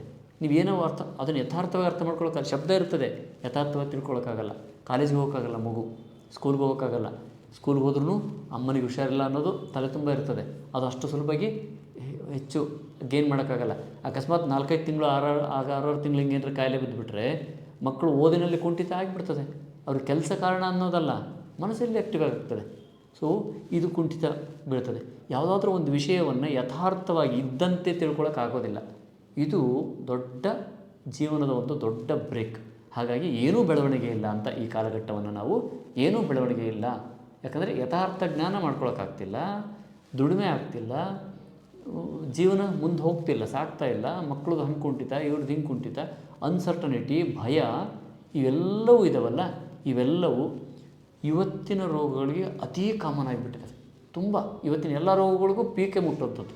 ಅಂದರೆ ಅಡ್ಮಿಷನ್ ಮಾಡಿ ಡ್ರಿಪ್ ಹಾಕ್ಸ್ಕೊಂಡೇ ಬರುವಂಥದ್ದು. ಅಂದರೆ ಒಬ್ಬ ಹೆಣ್ಮಗಳಿಗೆ ರಜದ ಸಮಯದಲ್ಲಿ ಹೊಟ್ಟೆ ನೋವು ಬಂದರೆ ಡ್ರಿಪ್ ಹಾಕ್ಸ್ಕೊಂಡು ಇಂಜೆಕ್ಷನ್ ಮಾಡ್ಕೊಂಡು ಬರೋ ಲೆವೆಲ್ಲಿಗೆ ಇವತ್ತು ಸಾಮರ್ಥ್ಯ ಕಳ್ಕೊಂಡು ಬಿಟ್ಟಿದ್ದೀವಿ ನಾವು. ಆ ಪೇನನ್ನು ತಡ್ಕೋಬೇಕು ಅನ್ನೋವಂಥದ್ದು, ಪೇಯ್ನ್ ಬರಬಾರ್ದು ಫಸ್ಟ್ ಆಫ್ ಆಲ್, ತಡ್ಕೊಳಕ್ಕಾಗದಂಥ ಅವಸ್ಥೆ ಅಂತ ಪೇಷಂಟ್ ಬರ್ತಾರಲ್ಲ, ತೋರಿಸ್ಕೋತಾರೆ. ಮೆನ್ಸ್ಟ್ರುವಲ್ ಸೈಕಲ್ ಡಾಕ್ಟ್ರೆ 1 ತಿಂಗಳು ಕಮ್ಮಿ ಆಗಿಬಿಡ್ತದೆ, ಅದು ಬೇರೆ ವಿಷಯ. ಆದರೆ ಅದು ಗೊತ್ತೇ ಇರಲ್ಲ ಅವ್ರಿಗೆ. ಇಂಜೆಕ್ಷನ್ ಮಾಡ್ಕೊಬೋದು, ಜೀವನ ಸಾಗಿಸ್ತಾ ಇರ್ತಾರೆ. ಒಂದು ಮೈಗ್ರೇನ್ ಹೆಡೇಕ್ ಬಂದರೆ ಎಷ್ಟು ಜನರಿಗೆಲ್ಲ ತೊಂದರೆ ಆಗುತ್ತೆ. ಹೀಗಾಗಿ ಈ ಕಾಲಘಟ್ಟ ಏನಿದೆಯಲ್ಲ, ರೋಗದ ಕಾಲಘಟ್ಟ ಅಂತೇನಿದೆಯಲ್ಲ, ಇದು ಟೋಟಲಿ ಸ್ಟೇ ಆಗಿಬಿಟ್ಟಿರುವಂಥದ್ದು, ಸ್ಟ್ಯಾಗ್ನೆಂಟ್. ಸೊ 100 ವರ್ಷ ಆಯುಷ್ಯ ಇದೆ ಅಂದರೆ 1 ವರ್ಷ ಇಂಥ ಸಂದರ್ಭ ಬಂತಂದರೆ ಏನೂ ಬೆಳವಣಿಗೆ ಇಲ್ಲ ಅಂತ. ಸೊ ಕೊಟ್ಟಿದ್ದು 100 ವರ್ಷ, ಬದುಕಿದ್ದು 99 ವರ್ಷ. ಇದನ್ನು ದಿನದಲ್ಲಿ, ತಾಸಿನಲ್ಲಿ, ಗಳಿಗೆಯಲ್ಲಿ ಹಿಂಗೆಲ್ಲ ಆಡಿದ್ರೆ ಭಾಳಷ್ಟು ಕಡಿಮೆ ಅವಧಿಯಲ್ಲಿ ನಾವು ಜೀವನವನ್ನು ಮಾಡ್ತೀವಿ. ಯಾಕಂದರೆ ನಿದ್ದೆ ಮಾಡಲ್ಲ, ಸರಿಯಾದ ಸಮಯಕ್ಕೆ ಊಟ ಮಾಡಲ್ಲ, ಇದೆಲ್ಲವೂ. ಸೊ ಇಂಥದ್ದು ಯಾರಿಗೂ ಬೇಡ. ಇದು ನಮಗೆ ಹಿಂಸೆ ಅನಿಸ್ಬಿಟ್ಟಿದೆ. ನೋಡಿ ತುಂಬ ಹಿಂಸೆ ಅನಿಸಿದೆ. ನಾವು ಹೇಳ್ತಿರ್ತೀನಿ ಅವಾಗವಾಗ, ಕೆಲವು ಕಡೆಗೆ ನಾನು ಡ್ರೈವ್ ಮಾಡ್ಕೊಂಡು ಶಿವಮೊಗ್ಗ ದಾವಣಗೆರೆ ನಡುವೆ ಹೆಚ್ಚು ಅಡ್ಡಾಡ್ತಿರ್ತಾನೆ. ಅಲ್ಲಿ ಕನ್ಸಲ್ಟೇಷನ್, ಇಲ್ಲಿ ಕನ್ಸಲ್ಟೇಷನ್ ಇರ್ತದೆ. ಪ್ರತಿ ವಾರ ಪ್ರತಿ ಊರಲ್ಲಿ ಬ್ಯಾನರ್ಗಳು ಚೇಂಜ್ ಆಗ್ತಾ ಇರ್ತದೆ. ಮತ್ತೆ ಹುಟ್ಟಿ ಬಾ ಗೆಳೆಯ ಅನ್ನೋಂಥ ಬ್ಯಾನರ್ಗಳು. ಅವ್ರು ನೋಡಿದರೆ ಒಂದು ಸ್ವಲ್ಪ ಕರಳು ಹಿಂಸೆ ಅನ್ನಿಸ್ಬಿಡ್ತದೆ. 25ರಿಂದ 30-35 ವರ್ಷ ರೇಂಜ್ ಅವ್ರದ್ದು. ಏನಾಗಿರ್ತದೆ ಅಂಥ ಮಕ್ಕಳಿಗೆ ಜೀವ ಕಳ್ಕೊಳ್ಳೋವಂಥದ್ದು? ಇದು ತುಂಬ ಹಿಂಸೆ ಅನ್ನಿಸ್ತದೆ. ನನಗೆ ಭಾಳ ಹಿಂಸೆ ಅನ್ನಿಸ್ತೈತಿ. ಇದಕ್ಕೆ ಏನಾದ್ರು ಮಾಡಲೇಬೇಕಲ್ಲ, ಏನು ಮಾಡಬೇಕು ಇವಕ್ಕೆ ಅಂತ. ಹಾಗಾಗಿ ನಾವು ಪಬ್ಲಿಕ್ಕಿಗೆ ಸ್ಪೀಚ್ಗೆ ಅಂತ ಬರೋಕ್ಕೆ ಸ್ಟಾರ್ಟ್ ಆಯಿತು, ಈ ಆರ್ಟಿಕಲ್ ಬರೆಯೋಕ್ಕೆ ಸ್ಟಾರ್ಟ್ ಆಯಿತು. ಹೀಗೆ ಮಾಡ್ಕೊಂಡು ಆರಾಮ ಸುಖವಾಗಿ ಬದುಕ್ರಪ್ಪ, ಯಾಕಿಂತ ತಿಂತೀರಾ, ಯಾಕಿಂತ ಮಾಡ್ತೀರಾ, ಯಾಕಿಂತ ಅನಾಹುತಗಳು ಈಡಾಗ್ತೀರಾ. ಸೊ ಹೀಗಾಗಿ ಈ ಜನ್ಮದಲ್ಲಿ ರೋಗ ಬರಲಿಲ್ದಂಗೆ ನೋಡ್ಕೊಳ್ಳೋದಕ್ಕೆ ಅವಕಾಶ ಇದೆ. ಅದು ಕೇವಲ ಆಯುರ್ವೇದ ಜ್ಞಾನದಿಂದ. ಇದನ್ನು ಹಂಚಬೇಕಾಗಿದೆ. ತಾವೆಲ್ಲರೂ ಅದಕ್ಕೆ ಭಾಗಿಯಾಗಿ, ಸಾಕ್ಷಿಯಾಗಿ ಇವತ್ತಿಲ್ಲಿದ್ದೀರಿ. ಈ ಆಯುರ್ವೇದ ಅಂದ ತಕ್ಷಣ ಇವತ್ತಿನ ಮಟ್ಟಿಗೆ, ಕಾನೂನಾತ್ಮಕವಾಗಿ ನೋಡಿದರೆ ಇವತ್ತಿನ ಮಟ್ಟಿಗೆ ಇದು ಒಂದು ವೈದ್ಯಕೀಯ ಪದ್ಧತಿ. ಇದು ವೈದ್ಯರಾಗೋದಕ್ಕೆ ಯಾರು ರಿಜಿಸ್ಟರ್ ಮಾಡಿಕೊಂಡು ಸೆಲೆಕ್ಷನ್ ಮಾಡಿಕೊಂಡು ಯೂನಿವರ್ಸಿಟಿಯವ್ರು ತೊಗೋತಾರೋ ಅವ್ರು ಮಾತ್ರ ಕಲಿಬೇಕಾಗಿರುವಂಥ ಪದ್ಧತಿ ಅಂತ ಕೂತ್ಕೊಂಡಿದೆ. ಇದು ಒಪ್ಕೊಳ್ಳೋಣ, ಸತ್ಯ. ನಾನೀಗ PUC ಲಿಸ್ಟ್ ಮಾರ್ಕ್ಸ್ ತೊಗೊಂಡೆ, ಇಂಥ ನೀಟ್ ರ್ಯಾಂಕಿಂಗ್ ಬಂತು, ನಾನು ಇಂಥ ಯೂನಿವರ್ಸಿಟಿಲಿ ಇಂಥ ಯೂನಿವರ್ಸಿಟಿ ಅಂಡರಲ್ಲಿ ಬರ್ತಕ್ಕಂಥ ಈ ಕಾಲೇಜಿಗೆ ಜಾಯಿನ್ ಆದೆ. ನನಗೆ ಇಷ್ಟು 5.5 ವರ್ಷ 6.5 ವರ್ಷ ಕೋರ್ಸ್ ಇದೆ. ಈ ಕೋರ್ಸನ್ನು ಮುಗಿಸ್ಕೊಂಡು ನಾನು ಡಾಕ್ಟ್ರು. Okay, ದಿಟ್ಸ್ fine. ಇದು ಯಾವ ಪಾರ್ಟ್ ಆಫ್ ಆಯುರ್ವೇದ? ಆತುರಸ್ಯ ವಿಕಾರ ಪ್ರಶಮನಂ ಅಂತೇನು ಎರಡನೇ ಉದ್ದೇಶ ಇದೆಯೋ ಆ ಉದ್ದೇಶಕ್ಕೆ ಸಂಬಂಧಪಟ್ಟಿದ್ದು. ಮೊದಲನೇ ಉದ್ದೇಶ ನಾನು ಈಗಾಗಲೇ ಹೇಳಿದೆ, ಆಸ್ಪತ್ರೆ ರಹಿತ ಜೀವನ, ಸ್ವಸ್ಥಸ್ಯ ಸ್ವಾಸ್ಥ್ಯ ರಕ್ಷಣಂ, ಈ ಪಾರ್ಟ್. ಎರಡನೇ ಪಾರ್ಟು ಆತುರಸ್ಯ ವಿಕಾರ ಪ್ರಶಮನಂ. ಆತುರ ಅಂದರೆ ರೋಗ ಅಂತ. ಆತುರ ಅಂದರೆ ನಾವು ಕನ್ನಡದಲ್ಲಿ ಸ್ಪೀಡ್ ಅಂತೀವಿ, ಅದಲ್ಲ. ಆತುರ ಅಂದರೆ ಅವನು ತುಂಬ ಆತುರ ಮನುಷ್ಯ ಅಂತ, ಅದಲ್ಲ. ಆತುರ ಅಂದರೆ ರೋಗ ಅಂತ. ರೋಗಿಯ ಆತುರಸ್ಯ ವಿಕಾರ ಅಂದರೆ ಕಾಯಿಲೆ, ಆತುರಸ್ಯ ವಿಕಾರ ಪ್ರಶಮನಂ, ಕಾಯಿಲೆಯನ್ನು ಹೋಗಲಾಡ್ಸಕ್ಕಂಥದ್ದು. ಈ ಪಾರ್ಟ್ ಏನಿದೆ, ಎರಡನೇ ಉದ್ದೇಶ ಆಯುರ್ವೇದದಿದೆ ಅಲ್ಲ, ಇದು ವೈದ್ಯರಿಗೆ ಸಂಬಂಧಪಟ್ಟಿದ್ದು. ವೈದ್ಯಕೀಯ ವಿಜ್ಞಾನ, ವೈದ್ಯರು ಕಲ್ತ್ಕೊಂಡು ಇನ್ನೊಬ್ಬರಿಗೆ ಕೊಡುವಂಥದ್ದು. ಇದು ಕಾನೂನಾತ್ಮಕವಾಗಿ ಅವರು ಪರ್ಮಿಷನ್ ತೊಗೋಬೇಕು, ಓದಬೇಕು, ಅದನ್ನು ಪಾಸ್ ಆಗಬೇಕು, ಅದೆಲ್ಲ ರಿಜಿಸ್ಟ್ರೇಷನ್ ಮಾಡಬೇಕು. ಇದೆಲ್ಲ ವೈದ್ಯರಾದ ನಮ್ಮ ಕರ್ತವ್ಯ. ಆದರೆ ಮೊದಲನೇ ಲೈನ್ ಸ್ವಸ್ಥಸ್ಯ ಸ್ವಾಸ್ಥ್ಯ ರಕ್ಷಣೆ, ಆರೋಗ್ಯವಂತರ ಆರೋಗ್ಯ ಕಾಪಾಡಿಕೊಳ್ಳೋದು ಎಲ್ಲರೂ ಕರ್ತವ್ಯ ಅಲ್ವಾ. ವೈದ್ಯ ಒಂದು ಕಾಯಿಲೆಯನ್ನು ಗುಣ ಮಾಡಿಕೊಡ್ತಾನೆ, ಆ ಥರದ್ದು ಮತ್ತೆ ಬರ್ದಂಗೆ ನೋಡ್ಕೊಳ್ಳೋ ಕರ್ತವ್ಯ ಯಾರ್ದು? ನಮ್ಮದೇ, ಪ್ರತಿಯೊಬ್ಬರದ್ದು. ಹೌದು. ಹಾಗಾಗಿ ಈ ಪಾರ್ಟ್ ಆಫ್ ಆಯುರ್ವೇದ ತರಬೇತಿಗೆ ತಮ್ಮನ್ನೆಲ್ಲ ಹೃತ್ಪೂರ್ವಕವಾಗಿ ಸ್ವಾಗತಿಸ್ತಾ ಇದ್ದೇನೆ. ಈ ಪಾರ್ಟ್ ಆಫ್ ಆಯುರ್ವೇದದಲ್ಲಿ ಏನೆಲ್ಲ ಇರ್ತದೆ ಅಂತ ನೋಡೋಣ. ಸ್ವಸ್ಥಸ್ಯ ಸ್ವಾಸ್ಥ್ಯ ರಕ್ಷಣಂ, ಕಂಠಪಟ ಮಾಡಿಬಿಡಿ. ಸ್ವಸ್ಥ ಅಂದರೆ ಆರೋಗ್ಯವಂತ, ಸ್ವಸ್ಥಾನ, ಸ್ವಸ್ಥಸ್ಯ ಸ್ವಾಸ್ಥ್ಯ ಆರೋಗ್ಯ, ಆರೋಗ್ಯವಂತನ ಆರೋಗ್ಯ, ರಕ್ಷಣಂ ಸ್ವಸ್ಥಸ್ಯ ಸ್ವಾಸ್ಥ್ಯ ರಕ್ಷಣಂ, ಸ್ವಸ್ಥನ ಸ್ವಾಸ್ಥ್ಯವನ್ನು ಆರೋಗ್ಯವನ್ನು ರಕ್ಷಣೆ ಮಾಡೋದು, ಆರೋಗ್ಯವಂತನ ಆರೋಗ್ಯವನ್ನು ರಕ್ಷಣೆ ಮಾಡೋದು. ಸ್ವಸ್ಥಸ್ಯ ಸ್ವಾಸ್ಥ್ಯ ರಕ್ಷಣಂ ಆಯುರ್ವೇದದ ಮೊಟ್ಟ ಮೊದಲ ಉದ್ದೇಶ. ಆತುರಸ್ಯ ವಿಕಾರ ಪ್ರಶಮನಂ ಆಯುರ್ವೇದದ ಎರಡನೇ ಉದ್ದೇಶ. ಇದು ವೈದ್ಯರಿಗೆ ಸಂಬಂಧಪಟ್ಟಿದ್ದು. ಸೊ ತಾವೆಲ್ಲರೂ ಸ್ವಸ್ಥಸ್ಯ ಸ್ವಾಸ್ಥ್ಯ ರಕ್ಷಣಂ, ನಮ್ಮ ಆರೋಗ್ಯವನ್ನು ಸಂರಕ್ಷಣೆ ಮಾಡ್ಕೊಳ್ಳೋದಕ್ಕೆ ತಾವೆಲ್ಲರೂ ಇಲ್ಲಿ ಬಂದಿದ್ದೀವಿ, ನಾವೆಲ್ಲರೂ ಒಟ್ಟಾಗಿ ಸೇರಿದ್ದೀವಿ. ಸೊ ನಮ್ಮ ಆರೋಗ್ಯ ಸಂರಕ್ಷಕರು ನಾವೇ ಆಗಬೇಕಾಗಿದೆ. ತಾವೆಲ್ಲರೂ ಆರೋಗ್ಯ ಸಂರಕ್ಷಕರು. ತನ್ಮೂಲಕ ನಮ್ಮ ಆರೋಗ್ಯವನ್ನು ಸಂರಕ್ಷಣೆ ಮಾಡ್ಕೊಳ್ಳೋದು, ನಮ್ಮ ಕುಟುಂಬದ ಆರೋಗ್ಯವನ್ನು ಸಂರಕ್ಷಣೆ ಮಾಡ್ಕೊಳ್ಳೋದಕ್ಕೆ ನಾವೆಲ್ಲ ಆಯುರ್ವೇದ ಜೀವನ ತರಬೇತಿಯನ್ನು ಪ್ರಧಾನವಾಗಿ ತಗೊಳ್ಳೋಕ್ಕೆ ಬಂದಿದ್ದೀವಿ. ಇದಲ್ಲದೇ ಆರೋಗ್ಯ ಸಂರಕ್ಷಣೆ ಮಹತ್ವವಾದದ್ದು ಅನ್ನೋ ಕಾರಣಕ್ಕೆ ಇದೆಲ್ಲ ಹೇಳಿದೆ. ಇದಲ್ಲದೇ ಜೀವನ ಅನ್ನೋದರ ಪೂರ್ಣ ವೃತ್ತಿಯ ತರಬೇತಿ. ನಾನು ಆಯುರ್ವೇದ ಕಾಲೇಜಿಗೆ ಅಥವಾ ಆಯುರ್ವೇದ ಕೋರ್ಸಿಗೆ ನಾನು ಬಂದು ಆಯುರ್ವೇದ ವೈದ್ಯ ಆಗಿರೋದಕ್ಕೆ ನನಗೆ ತುಂಬ ಹೆಮ್ಮೆ ಇದೆ. ಯಾಕಂದರೆ ನಾನು ಇನ್ನೇನೋ ಮಾಡ್ಬೋದಿತ್ತು. ಕರ್ನಾಟಕದಲ್ಲಿ ಟಾಪ್ ಎಂಡ್ ರ್ಯಾಂಕಲ್ಲಿ ನಾನು ಜಾಯ್ನ್ ಆಗಿದ್ದೆ. ಇನ್ನೇನಾದರೂ ಸೇರ್ಬೋದಾಗಿತ್ತು. MSc ಮೈಕ್ರೋಬಯಾಲಜಿಲಿ ಅವ್ರು ಬಿಡೋಕ್ಕೂ ತಯಾರಿರಲಿಲ್ಲ, PhD ಮಾಡಿಸಿ ಇಲ್ಲೇ ಇದನ್ನು ಮಾಡ್ತೀನಿ ಅಂತ. ಅದನ್ನೂ ಮಾಡ್ಬೋದಾಗಿತ್ತು. ಆದರೆ ತುಂಬ ತೃಪ್ತಿಯಾಗಿದ್ದೀನಿ ನನಗೆ. ಯಾಕೆ ಅಂದರೆ ನನಗೆ ಬರೀ ವೈದ್ಯನಾಗಲಿಲ್ಲ, ಇಡೀ ಜೀವನ ಪದ್ಧತಿಯನ್ನು ಕಲಿಸ್ಕೊಟ್ಬಿಡ್ತು ನನಗೆ ಆಯುರ್ವೇದ ಅಂತ. ತಾವು ಎಲ್ಲರೂ ಅದಕ್ಕೆ ಸಿದ್ಧರಾಗಿದ್ದೀರಿ. ಇಡೀ ಜೀವನ ಅದೇನು ಅದ್ಭುತ. ಕೇವಲ ಒಂದು ರೋಗ ಬಂದು ಹೋರಾಡೋಂಥದ್ದು, ಅದು ಬರಲಬಾರ್ದು, ಅದ್ರ ಕೊಟ್ಟು ಹೋರಾಟಕ್ಕೆ ನಿಂತ್ಕೋಬಾರ್ದು. ಇಡೀ ಜೀವನ ಪದ್ಧತಿ ಇದನ್ನು ಕಲಿಸ್ಕೊಡ್ತಲ್ಲ ಆಯುರ್ವೇದ, ಇದನ್ನು ಅನುಭವ ಮಾಡಿಕೊಡ್ತಲ್ಲ. ಇದಕ್ಕಿಂತ ಒಂದು ಸೌಭಾಗ್ಯ ಬೇಕಾ? ಒಬ್ಬ ವ್ಯಕ್ತಿಯ ಜೀವಿತಾವಧಿಗೆ ಇಡೀ ಜೀವನವನ್ನು ಕಲಿಸ್ಕೊಡೋದಕ್ಕಿಂತ ಒಂದು ಸೌಭಾಗ್ಯ ಬೇಕಾ? ಹಾಗಾಗಿ ಈ ಜೀವನ ಸೌಭಾಗ್ಯ ಏನಿದೆಯಲ್ಲ, ಇದು ಇಡೀ ಜೀವನಕ್ಕೆ ಅಪ್ಲೈ ಆಗುವಂಥದ್ದು. ಆಯುರ್ವೇದದಲ್ಲಿ ಧರ್ಮಾರ್ಥ ಕಾಮಮೋಕ್ಷ ಅಂತ ಉದ್ದೇಶನ ಹೇಳ್ಕೊಂಡ್ರು. ಆಯುರ್ವೇದನ ಕಲಿಯೋರು ಯಾರು ಕಲಿಬೇಕು? ಧರ್ಮಾರ್ಥ ಕಾಮಮೋಕ್ಷ. ಸೊ ಇದ್ರ ಒಟ್ಟಾರೆ ಉದ್ದೇಶ ಪ್ರತಿಯೊಬ್ಬನು ಹೇಗೆ ಬದುಕಬೇಕು, ಹೇಗಿರಬೇಕು ಅನ್ನೋದಕ್ಕೆ. ಸೊ ಇದನ್ನು ಗೊತ್ತು ಮಾಡ್ಕೋಬೇಕು ಅಂದರೆ ಇದು ಏನು ಅಂತ ಗೊತ್ತಾಗಬೇಕಲ್ಲ. ಈ ಶರೀರ ಏನು ಅಂತ ಗೊತ್ತಾಗಬೇಕಲ್ಲ. ನಾವು ಹೆಚ್ಚಿನ ಸಮಯ ಯಾರ ಜೊತೆ ಇರ್ತೀವಿ? ನಾವು ಈ ಶರೀರದ ಜೊತೆಗೆ, ಹೌದಲ್ವಾ? ನಿದ್ದೆಯಲ್ಲಿ ಕೂಡ ಈ ಶರೀರದ ಜೊತೆಗೆ ಇರ್ತೀವಿ, ಗೊತ್ತಲ್ವಾ? ಎಲ್ಲರೂ ಮಲಗಿರ್ತೀವಿ. ನಾವು ಎಲ್ಲರೂ ಮಲಗಿದ್ದೀವಿ ಅಂದ್ಕೊಳ್ಳೋಣ. ಯಾರೋ ಒಬ್ಬರ ಹೆಸರನ್ನ ಹಿಡಿದು ಕರೆದ್ರು, ಮಲ್ಲಿಕಾರ್ಜುನ ಅಂತ ಕೂಗಿದರೆ ಯಾರಿಗೆ ಎಚ್ಚರ ಆಗುತ್ತೆ? ನನಗೆ ಎಚ್ಚರ ಆಗುತ್ತೆ. ಬೇರೆಯವ್ರಿಗೆ ಸತೀಶ, ಶಂಕರು, ರಾಮ, ಕೃಷ್ಣ, ವಿಶೇಷ ಯಾರಿಗೂ ಇಲ್ಲ, ಬೇರೆಯವ್ರಿಗೆ ಎಚ್ಚರ ಆಗಲ್ಲ. ಆದರೆ ಮಲ್ಲಿಕಾರ್ಜುನಿಗೆ ಎಚ್ಚರ ಆಗುತ್ತೆ. ಯಾಕೆ? ಈ ಶರೀರದ ಜೊತೆಗೆ ಇರ್ತದದು. ಹಾಗಾಗಿ ನಾವು ಹುಟ್ಟಿದಾಗಿಂದ ಕೊನೆಯವರೆಗೂ ನಿರಂತರವಾಗಿ ಯಾರ ಜೊತೆಗೆ ಇರ್ತೀವಿ ಅಂದರೆ ಈ ಶರೀರದ ಜೊತೆಗೆ ಇರ್ತೀವಿ.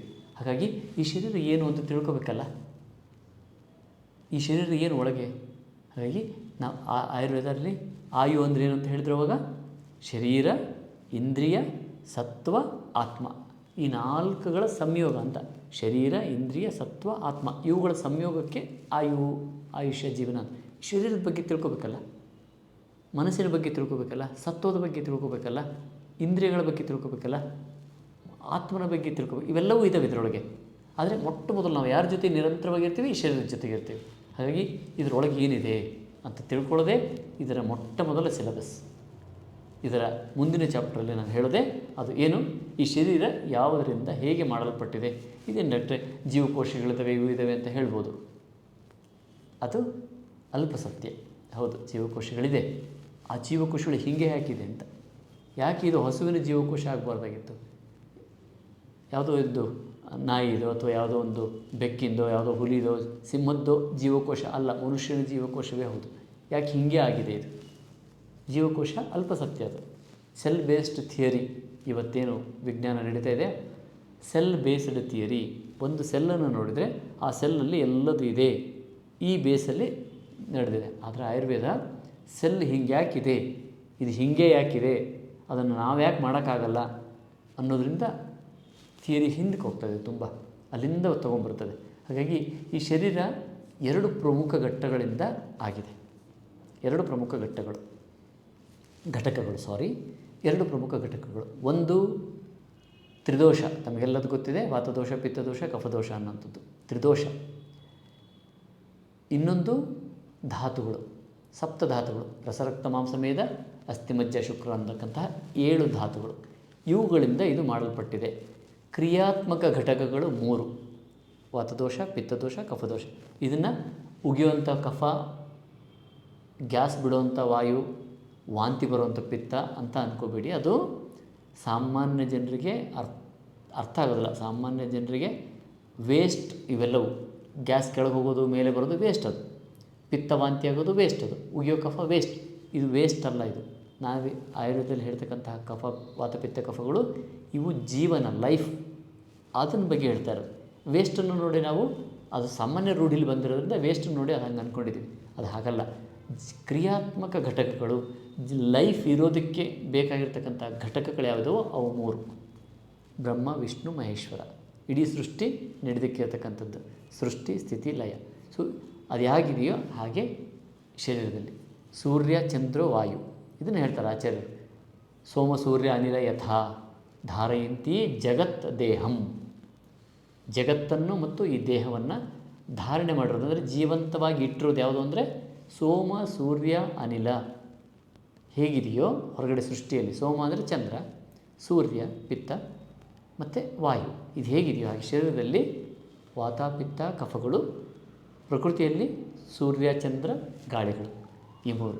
ಸೊ ಇದನ್ನು ಪ್ರಕೃತಿ ಹಾಗೆ ಶರೀರದೊಳಗಿನ ಪ್ರಕೃತಿ ಈ ಮೂರುಗಳಿಂದ ನಿಂತಿದೆ ಅನ್ನೋದು ವಾತಪಿತ್ತ. ಇದನ್ನು ಡಿಟೇಲ್ ಮಾಡಿದ್ರೆ ಗೊತ್ತಾಗುತ್ತೆ ವಾತ ಅಂದರೆ ಏನು. ಈಗ ವಾತ ಅಂದರೆ ನಾವೇನೋ ಕೆಟ್ಟದಾಗ ಅರ್ಥ ಮಾಡ್ಕೊಂಡಿದ್ವಿ, ಅಂದರೆ ಸ್ವಲ್ಪ ತಿಳ್ಕೊಂಡಿದ್ವಿ. ಕೆಟ್ಟದಂದರೆ ಕೆಳಗೆ ಗ್ಯಾಸ್ ಬಿಡ್ತಾರಲ್ಲ ಅದು ಅಂದರೆ ಕೆಟ್ಟದಾಗ ಅನಿಸುತ್ತಲ್ಲ, ಸೊ ಹಾಗಾಗಿ ಕೆಟ್ಟದಾಗ ಅರ್ಥ ಮಾಡ್ಕೊಂಡಿದ್ವಿ. ಕಫ ಅಂದರೆ ಊದಯ್ಯತ್ತು ಅಂತ ಅರ್ಥ ಮಾಡಿ ನಾವು ಆಯುರ್ವೇದ ಹೋದಾಗ ಹಿಂಗೆ ಅರ್ಥ ಮಾಡ್ಕೊಂಡಿದ್ವಿ. ಏನಪ್ಪ ಇದು ವಾತ ಪಿತ್ತ ಕಫ, ಯಾಕಂದರೆ ಅಲ್ಲಿವ್ರ ತನಕ ಕೇಳಿರ್ತಕ್ಕಂಥ ಕಫ ಅಂದರೆ ಯಾವುದು, ಉಗಿಯೋದು. ಅಲ್ಲಿ ತನಕ ಕೇಳಿರೋ ಪಿತ್ತ ಯಾವುದು, ವಾಂತಿ ಬಂದರೆ ಪಿತ್ತ ವಾಂತಿ ಆಗುತ್ತಲ್ಲ ಅದು. ಅಲ್ಲಿ ತನಕ ಗ್ಯಾಸ್ ಅಂದರೆ ವಾಯು ಅಂದರೆ ಗ್ಯಾಸೇ. ಹಾಗಾಗಿ ಏನಪ್ಪ ಇದು ಹಿಂಗೆ ಅಂದ್ಕೊಂಡ್ಬಿಟ್ಟಿದ್ವಿ. ನೀವೆಲ್ಲರೂ ಹಂಗೆ ಅಂದ್ಕೊಂಡಿದ್ರೆ ನಾವು ಹಂಗೆ ಅಂದ್ಕೊಂಡೆ ಆಯುರ್ವೇದ ಜಾಯ್ನ್ ಆದವರು. ಒಂದು 6 ತಿಂಗಳು ವಾಸ್ತವದಲ್ಲಿ ಈ ದೋಷಗಳು ಅಂದರೆ ಏನು ಅಂತ ಅರ್ಥ ಮಾಡ್ಕೊಳ್ಳೋಕ್ಕೆ ನಮಗೆ ಸಮಯ ಹಿಡಿತು. ಹಾಗೆ ಸ್ವಲ್ಪದರಲ್ಲಿ ಆರೋಗ್ಯ ಸಂರಕ್ಷಣೆಗೆ ಎಷ್ಟು ಬೇಕೋ ಅಷ್ಟು ಮಟ್ಟದಲ್ಲಿ ದೋಷವನ್ನು ನಾವು ಅರ್ಥ ಮಾಡ್ಕೊಳ್ಬೇಕು. ಇನ್ನು ಸಪ್ತಧಾತು ಇವು ಕ್ರಿಯಾತ್ಮಕ ಘಟಕಗಳು. ಇನ್ನು ರಚನಾತ್ಮಕ, ಕಣ್ಣಿಗೆ ಕೋಣಂಥದ್ದು, ನೋಡೋವಂಥದ್ದು, ಕೈ ಸಿಗೋವಂಥದ್ದು ಯಾವುದು ಇದೆಯೋ ಈ ಶರೀರದಲ್ಲಿ, ಯಾವುದನ್ನು ನಾವು ನೋಡ್ತಾ ಇದ್ದೀವಿ. ವಾಸ್ತವದಲ್ಲಿ ನಾನು ನಿಮ್ಮನ್ನು ನೋಡ್ತಾ ಇದ್ದೀನಿ, ನೀವು ನಮ್ಮನ್ನು ನೋಡ್ತಾ ಇದ್ದೀರಿ. ಸೊ ಯಾವುದನ್ನು ಕಣ್ಣಿಗೆ ಕಾಣ್ತದೋ, ನನ್ನ ತಾಯಿ, ನನ್ನ ತಂದೆ, ನನ್ನ ಹೆಂಡತಿ, ನನ್ನ ಮಕ್ಕಳು ಯಾರು ಕಾಣ್ತಾರೆ ಕಣ್ಣಿಗೆ, ಇದು ರಚನೆ, ಸ್ಟ್ರಕ್ಚರ್ ಇದೆ ಅಲ್ಲೊಂದು. ಈ ರಚನೆ ಯಾವುದರಿಂದ ಆಗಿದೆ, ನಮಗೆ ಇವತ್ತು ಹೆಚ್ಚಿನ ಅಂಶ ಗೊತ್ತಾಗಿರೋದು ಇದು ಒಂದರಿಂದನೇ. ನಮ್ಮ ಶರೀರ ಆಗಿದ್ದು ಒಂದು ಸೆಲ್, ಒಂದು ರಚನೆ ಅಂತ. ಅದರ ಕ್ರಿಯೆ ಹೇಗೆ ಅನ್ನೋದು ಅದು ಇಂಪಾರ್ಟೆಂಟ್ ಅಲ್ವಾ. ಸೊ ನಾವು ರಚನೆಯನ್ನೇ ಇವತ್ತು ಹೆಚ್ಚು ಗಮನಕ್ಕೆ ಇಟ್ಕೊಂಡಿದ್ದೀವಿ. ಇದರಲ್ಲಿ ಈ ಔಷಧಿ ಇದೆ, ಇದು ಈ ರಚನೆಗೆ ಕೆಲಸ ಮಾಡ್ತದೆ, ಅಂದರೆ ಮಾಂಸವನ್ನು ಹೆಚ್ಚು ಮಾಡ್ತದೆ, ಇದು ರಕ್ತವನ್ನು, ಇದು ಐರನ್ ಇರೋದ್ರಿಂದ ರಕ್ತವನ್ನು ಹೆಚ್ಚು, ಹೀಗೆ ಕಣ್ಣಿಗೆ ಏನು ಕಾಣ್ತದೋ ಅದನ್ನು ಮಾತ್ರ ಅಂದ್ಕೊಂಡ್ಬಿಟ್ಟಿದ್ದೀವಿ. ಪ್ರತ್ಯಕ್ಷವನ್ನು ಮಾತ್ರ ಪ್ರಮಾಣ ಅಂತ ಭಾವಿಸಿದ್ದೀವಿ. ಇದನ್ನು ನಾನು ಥಾಟ್ ಆಫ್ ದಿ ಡೇ ಅಂತ ಪ್ರತಿದಿನ ಬರೆಯುವಾಗ ಬರೆದಿರ್ತೀನಿ, ಯಾರು ನೋಡಿರ್ಬೋದು ತಾವೆಲ್ಲ. ಪ್ರತ್ಯಕ್ಷ ನನಗೆ ಏನು ಕಣ್ಣು ಕಾಣುತ್ತೋ ಅದನ್ನು ಮಾತ್ರ. ಸೊ ಪ್ರತ್ಯಕ್ಷವಾಗಿ ಕಣ್ಣಿಗೆ ಕಾಣೋದೇನು, ಈ ಶರೀರ. ನನಗೆ ಡೈಜೆಷನ್ ಹೆಂಗಿದೆ ಅಂತ ಗೊತ್ತಾಗೋದು ಬೇರೆಯವ್ರಿಗೆ ಗೊತ್ತಾಗುತ್ತಾ? ಇಲ್ಲ. ಅದು ಅದರ ವ್ಯಕ್ತತೆಯಿಂದ ನೋಡ್ಬೋದು. ಆದರೆ ಡೈಜೆಷನ್ ಹೆಂಗೆ ಆಗ್ತಾಯಿದೆ, ಇದು ಹೆಂಗೆ ಆಗ್ತಾಯಿದೆ, ಹಾರ್ಟ್ ಬೀಟ್ ಎಷ್ಟಿದೆ ಯಾರಿಗೆ ಗೊತ್ತಾಗುತ್ತೆ? ಏನು ಕಾಣಲ್ಲ. ಸೊ ಇದೆಲ್ಲ ಏನಿದೆಲ್ಲ ಇದರ ಕ್ರಿಯೆ ಅದು ಬೇರೆ. ರಚನೆಯಿಂದ 7 ಧಾತುಗಳಿದ್ದಾವೆ ನಮಗೆ. 7 ಧಾತುಗಳು. ಎಲ್ಲರೂ ನೋಟ್ ಮಾಡಿಕೊಡ್ರಿ, ಇಲ್ಲ ಒಂದು ಬರ್ಕೊಡ್ರಿ, ಇಲ್ಲ ನೆನ್ಪಿಟ್ಕೊಳ್ಳಿ. ರಸ, ರಕ್ತ, ಮಾಂಸ, ಮೇದ, ಅಸ್ಥಿ, ಮಜ್ಜ ಮತ್ತು ಶುಕ್ರಧಾತು. ಇನ್ನೊಂದು ಸರಿ ಹೇಳ. ರಸ, ರಕ್ತ, ಮಾಂಸ, ಮೇದ, ಅಸ್ಥಿ, ಮಜ್ಜ ಮತ್ತು ಶುಕ್ರ. ಇದು 7 ಧಾತುಗಳು. ಓಕೆ. ಸೊ ಯಾರ್ಯಾರು ಪೆನ್ನು ಪೇಪರ್ ತೊಗೊಂಡಿದ್ದೀರೋ ಇಲ್ಲಿವರೆಗೂ ಆಗಿದ್ದರೆ ಹೆಡ್ಡಿಂಗ್ಸ್ ಅಲ್ಲ, ಪುಟ್ಟ ಕಾಂಬಿನೇಷನ್ ಬರ್ಕೊಳ್ಳೋಣ. ಈ ಜೀವನ ಅಂದರೆ ಏನಿದೆ, ಶರೀರ ಇದೆ, ಬರ್ಕೊಳ್ಳೋಣ. ಜೀವನಕ್ಕೇನಿದೆ, ಶರೀರ. ಓಕೆ. ಇಂದ್ರಿಯ ಅಂದರೆ ಕಣ್ಣು, ಕಿವಿ, ಕೈ, ಕಾಲು, ನಾಲಿಗೆ ಇವೆಲ್ಲ ಇದಾವಲ್ಲ, ಇವು ಮೂಗು, 11 ಇಂದ್ರಿಯಗಳಿದ್ದಾವೆ. ಅವನು ಹೇಳೋಣ. ಶರೀರ, ಇಂದ್ರಿಯಗಳು. ಸತ್ವ, ಅದನ್ನು ನಾನು ಹೇಳ್ತೀನಿ ಆಮೇಲೆ. ಸತ್ವ ಅಂದರೆ ಏನು ಅಂತ. ಮನಸ್ಸು ಅಂತ ಅಂದ್ಕೊಳ್ಳಿ ಸದ್ಯಕ್ಕೆ, ಮನಸ್ಸು. ಕೊನೆಯದು ಆತ್ಮ. ಸೊ ಶರೀರ, ಇಂದ್ರಿಯ, ಸತ್ವ ಅಥವಾ ಮನಸ್ಸು ಮತ್ತು ಜೀವಾತ್ಮ, ಈ 4ರ ಕಾಂಬಿನೇಷನ್ ಇರಬೇಕು. ಇವೆಲ್ಲ ಬಿಟ್ಬಿಟ್ಟಲ್ಲ. ಶರೀರ ಆತ್ಮ ಇಲ್ಲದಿದ್ದರೆ ಡೆಡ್ ಬಾಡಿ ಅಂತೀವಿ ನಾವು ಅಲ್ವಾ. ಇವೆಲ್ಲರ ಕಾಂಬಿನೇಷನ್ನಲ್ಲಿರ್ತಿದ್ದನ್ನು ಆಯುಷ್ಯ, ಜೀವಿತಾವಧಿ. ಸೊ ಇದನ್ನು ಬೇರೆ ಬೇರೆ ಶಬ್ದದಿಂದ ಕರೆದಿದ್ದಾರೆ. ಆಯು ಅಂತ ಕರೆದ್ರು, ಜೀವಿತ ಅಂತ ಕರೆದ್ರು, ಇನ್ನೊಂದು ಧಾರಿ ಅಂತ ಕರೆದ್ರು, ಜ್ಯೋತಿ ಅಂತ ಕರೆದ್ರು. ಯಾಕೆ ಇದೆಲ್ಲ ಹಾಗೆ ಕಂಟಿನ್ಯೂ ನಡೀತಾ ಇದೆ ಅಂತ. ಸೊ ಈ ಕಾಂಬಿನೇಷನ್ ಇದೆ ಅಲ್ಲಿ ಶರೀರ, ಇಂದ್ರಿಯ, ಸತ್ವ, ಆತ್ಮ. ರೈಟ್. ಇದು ಜೀವಿತ. ಇದಕ್ಕೆ ಶರೀರಕ್ಕೆ ಬಂದಿದ್ದೀವಿ ನಾವೀಗ. ಶರೀರ ಇದರಲ್ಲಿ ಏನಿದೆ 2 ಹೇಳ್ತೀನಿ ನಾನು. ಒಂದು ಕ್ರಿಯಾತ್ಮಕ ಘಟಕ, ಇನ್ನೊಂದು ರಚನಾತ್ಮಕ ಘಟಕ ಅಂತ. ಓಕೆ. ಸೊ ಕ್ರಿಯಾತ್ಮಕ ಘಟಕಗಳಲ್ಲಿ ಏನು 2 ಭಾಗ ಇದೆ ಶರೀರದಲ್ಲಿ. ಕ್ರಿಯಾತ್ಮಕ ಘಟಕದಲ್ಲಿ ಏನು ಸಿಗ್ತದೆ? ವಾತದೋಷ, ಪಿತ್ತದೋಷ, ಕಫದೋಷ. ಇದನ್ನು ನೋಟ್ ಮಾಡ್ಕೊಂಡ್ಬಿಡೋದು. ವಾತದೋಷ, ಪಿತ್ತದೋಷ, ಕಫದೋಷ. ಇದನ್ನೆಲ್ಲ ಡೀಟೇಲ್ ಆಮೇಲೆ ನೋಡೋದು, ಕ್ರಿಯೆಗಳು, ಕರ್ಮಗಳನ್ನ ಹೇಗೆ ಮಾಡ್ತೇವೆ ಅಂತ. ಇನ್ನು ರಚನಾತ್ಮಕಗಳಲ್ಲಿ 7 ನಾನು 2 ಸರಿ ಹೇಳಿದೆ, ಮತ್ತೊಮ್ಮೆ ಹೇಳ್ತೀನಿ, ಬರ್ಕೊಳ್ಳಿ. ರಚನಾ, ನಮ್ಮ ಸ್ಟ್ರಕ್ಚರ್ ಏನು ಕಾಣುತ್ತೋ ಅದರ ರಸ, ರಸಧಾತು, ರಕ್ತಧಾತು, ಮಾಂಸಧಾತು, ಮೇಧಧಾತು, ಅಸ್ಥಿಧಾತು, ಮಜ್ಜಾಧಾತು, ಶುಕ್ರಧಾತು. ಓಕೆ, ರಸಧಾತು, ರಕ್ತಧಾತು, ಮಾಂಸಧಾತು, ಮೇಧಧಾತು, ಅಸ್ಥಿಧಾತು, ಮಜ್ಜಾಧಾತು, ಶುಕ್ರಧಾತು. ಕ್ಲಿಯರ್? ಸೊ 2 ಸಿಕ್ಕು ನಿಮಗೆ, ಒಂದು ಕ್ರಿಯೆ, ಒಂದು ರಚನೆ. ಈ 2 ಕಾಂಬಿನೇಷನಲ್ಲಿ ನಮ್ಮ ನಿತ್ಯ ಕ್ರಿಯೆಗಳು ನಡೀತಾ ಇದ್ದಾವೆ. ಹೆಂಗೆ ಕ್ರಿಯೆಗಳು ನಡೀತಾ ಇದ್ದಾವೆ? ಶರೀರ ಊಟ ಮಾಡ್ತದೆ, ಮಲಪೂರ್ತಿ ಆಗ್ತದೆ, ಎಲ್ಲೋ ನಡೆದು ಹೋಗ್ತೀವಿ, ಏನೋ ಕೆಲಸ ಮಾಡ್ತೀವಿ, ನಾಲಿಗೆ ಏನೋ ಮಾತಾಡುತ್ತೆ, ಕಣ್ಣೇನನ್ನು ನೋಡುತ್ತೆ, ಕಿವಿ ಏನೋ ಕೇಳುತ್ತೆ, ಒಂದೊಂದು ಅನುಭವಗಳನ್ನು ಮಾಡಿಕೊಂಡು ರಾತ್ರಿ ಬರ್ತೀವಿ. ಒಂದು ಇಡೀ ದಿನದ ಅನುಭವ ಇರ್ತದೆ. ಜೀವ ಏನಾಗಿರ್ತದೆ? ಅನುಭವಾತ್ಮಕ ವ್ಯಕ್ತಿ ಆಗ್ತಾ ಆಗ್ತಾ ಆಗ್ತಾ ಜ್ಞಾನವೃದ್ಧ ಅಂತೀವಲ್ಲ, ಹಂಗೆ ಆಗ್ತಾ ಬರ್ತೀವಿ. ಇದಾಗಬೇಕಂದ್ರೆ ಶರೀರ ಆರೋಗ್ಯವಾಗಿ ಸದೃಢವಾಗಿ ಇರಬೇಕು. ರೈಟ್? ಸೊ ಈ 2 ಘಟಕಗಳು ಸಂಪೂರ್ಣವಾಗಿ ಶರೀರದಲ್ಲಿ ಇಂಪಾರ್ಟೆಂಟ್. ಇವು ಜೀವಂತವಾಗಿದ್ದಾವೆ, ಕ್ರಿಯಾತ್ಮಕವಾಗಿದ್ದಾವೆ ಅನ್ನೋದಕ್ಕೆ ಏನು ಸೂಚನೆ ಅಂದರೆ, ನಮಗೆ ನೋವು ಬರ್ತದೆ. ಇವನು ತಡವಿದರೆ, ಇವನ್ನ ಕಿರಿಕಿರಿ ಮಾಡಿದರೆ ನೋವು ಬರ್ತದೆ. ಈಗ ನನಗೆ ಇಲ್ಲಿ ಏನಾದ್ರು ಚೂಟಿದರೆ ನೋವು ಬರ್ತದಾ? ಚುಚ್ಚಿದರೆ ನೋವು ಬರ್ತದಾ? ಪೆಟ್ರು ನೋವು ಬರ್ತದಾ? ಆ್ಯಕ್ಸಿಡೆಂಟಾಗೆಲ್ಲ ಸಿಕ್ಕಾಕೊಂಡ್ರೆ ಕಾಲು ಮುಡ್ಕೊಂಡು ನೋವು ಬರ್ತದಾ? ಸೊ ಏನಾರು ಮಾಡಿ ಇದು ನೋವನ್ನು ಅನುಭವಿಸುತ್ತೆ. ಇದನ್ನೇ ನಾವು ದುಃಖ ಅಥವಾ ವ್ಯಾಧಿ ಅಥವಾ ರೋಗ ಅಂತ ಕರೆದ್ವಿ. ವಿಕಾರೋ ದುಃಖಮೇವಚ ಅಂತ ಕರೆದ್ರು ಆಚಾರ್ಯರು. ವಿಕಾರ ಅಂದರೆ ದುಃಖವಾಗಿರ್ತದೆ. ಸೊ ಇವೆಲ್ಲವೂ ದುಃಖ ಕೊಡುವಂಥದ್ದು ಅಂತ. ಈ ದುಃಖ ಕೊಡೋದ್ರಲ್ಲಿ ಹಸಿವು, ಬಾಯಾರಿಕೆ, ವಯಸ್ಸಾಗೋದು, ಸಾವು ಇವು ಕೂಡ ಇದ್ದಾವೆ. ಅವೇ ಇಂಪಾರ್ಟೆಂಟ್, ಅವು ಕೂಡ ಇದ್ದಾವೆ. ಆಮೇಲೆ ನೋಡೋಣ. ದುಃಖ ಕೊಡಲಾರ್ದಂಥ ಕೆಲವು ಘಟಕಗಳು ಶರೀರದಲ್ಲಿದ್ದಾವೆ. ಇದೇ ನಿಂಗೆ ಅನಿಸುತ್ತಲ್ಲ? ನೀವು ಯೋಚನೆ ಮಾಡಿದ್ರೆ ಎಸ್, ಡೆಫಿನೆಟ್ಲಿ ಕೆಲವ್ರು ಗೆಸ್ ಮಾಡಿದಿರಿ. ದುಃಖ ಕೊಡಲಾರ್ದಂಥದ್ದು. ಕಟ್ ಮಾಡಿದ್ರೆ ಕೂದಲು ದುಃಖ ಕೊಡುತ್ತಾ? ನೋವು ಕೊಡುತ್ತಾ? ಚರ್ಮ ಕಟ್ಟೋದು ನೋವು ಕೊಡುತ್ತೆ. ಉಗುರು ಕಟ್ ಮಾಡಿರಿ ಇಲ್ಲ. ಅಷ್ಟು ಶರೀರದಲ್ಲಿ ಒಂದು 500 ml ನೀರು ಸರಸರ ಅಂತ ಮೂತ್ರದ ಮುಖಾಂತರ ಹೊರಗೆ ಹೋಗುತ್ತೆ, ನೋವಾಗುತ್ತಾ? ಇಲ್ಲ. ಬೇದಿ ಹೊರಗೆ ಹೋಗುತ್ತೆ, ಅದಕ್ಕೇನು ನೋವಾಗುತ್ತಾ? ಬೇದಿಗೆ ಗುದದ್ವಾರ ಕೇಳ್ತಿಲ್ಲ ನಾನು, ಬೇದಿ ಇಲ್ಲ. ನಮ್ಮ ಶರೀರದೇ ಅಂಶ ಅಂತ ಅಂದ್ಕೊಳಂಗಿಲ್ಲ ಅದನ್ನು. ಯಾಕೆ? ಹೊರಗೆ ಹೋಗ್ತದೆ. ಬೆವರು ಇಲ್ಲ, ಅದು ನೋವು ಕೊಡೋಲ್ಲ. ಸೊ ನೋವು ಕೊಡಲಾರ್ದು ಕಿವಿಲಿ ಏನೋ ಇದೆ, ಈಗ ತಕ್ಕತ್ತೀವಿ ಆರಾಮಾಗಿ, ಅದೇ ನೋವು ಕೊಡೋಲ್ಲ. ಅದು ಚರ್ಮಕ್ಕೆ ಎತ್ಕೊಂಡ್ರೆ, ಕಣ್ಣಲ್ಲಿ ಏನೋ ಬರ್ತದೆ, ತಕ್ಕೋತೀವಿ, ಆಗಲ್ಲ. ಅದನ್ನೇ ಕಣ್ಣು ನೋವು ಹೆಂಗೆ ಕಿತ್ಕೊಂಡ್ರೆ ಪಾರ್ಟನ್ನು. ಸೊ ನೋವು ಕೊಡಲಾರ್ದಂತಹ ಕೆಲವು ಘಟಕಗಳು ಶರೀರದಲ್ಲಿದೆ, ಅವು ದಿನ ಉತ್ಪತ್ತಿ ಆಗ್ತವೆ. ಇವನ್ನ ನಾವು ಮಲಗಳು ಅಂತ ಕರಿತೀವಿ.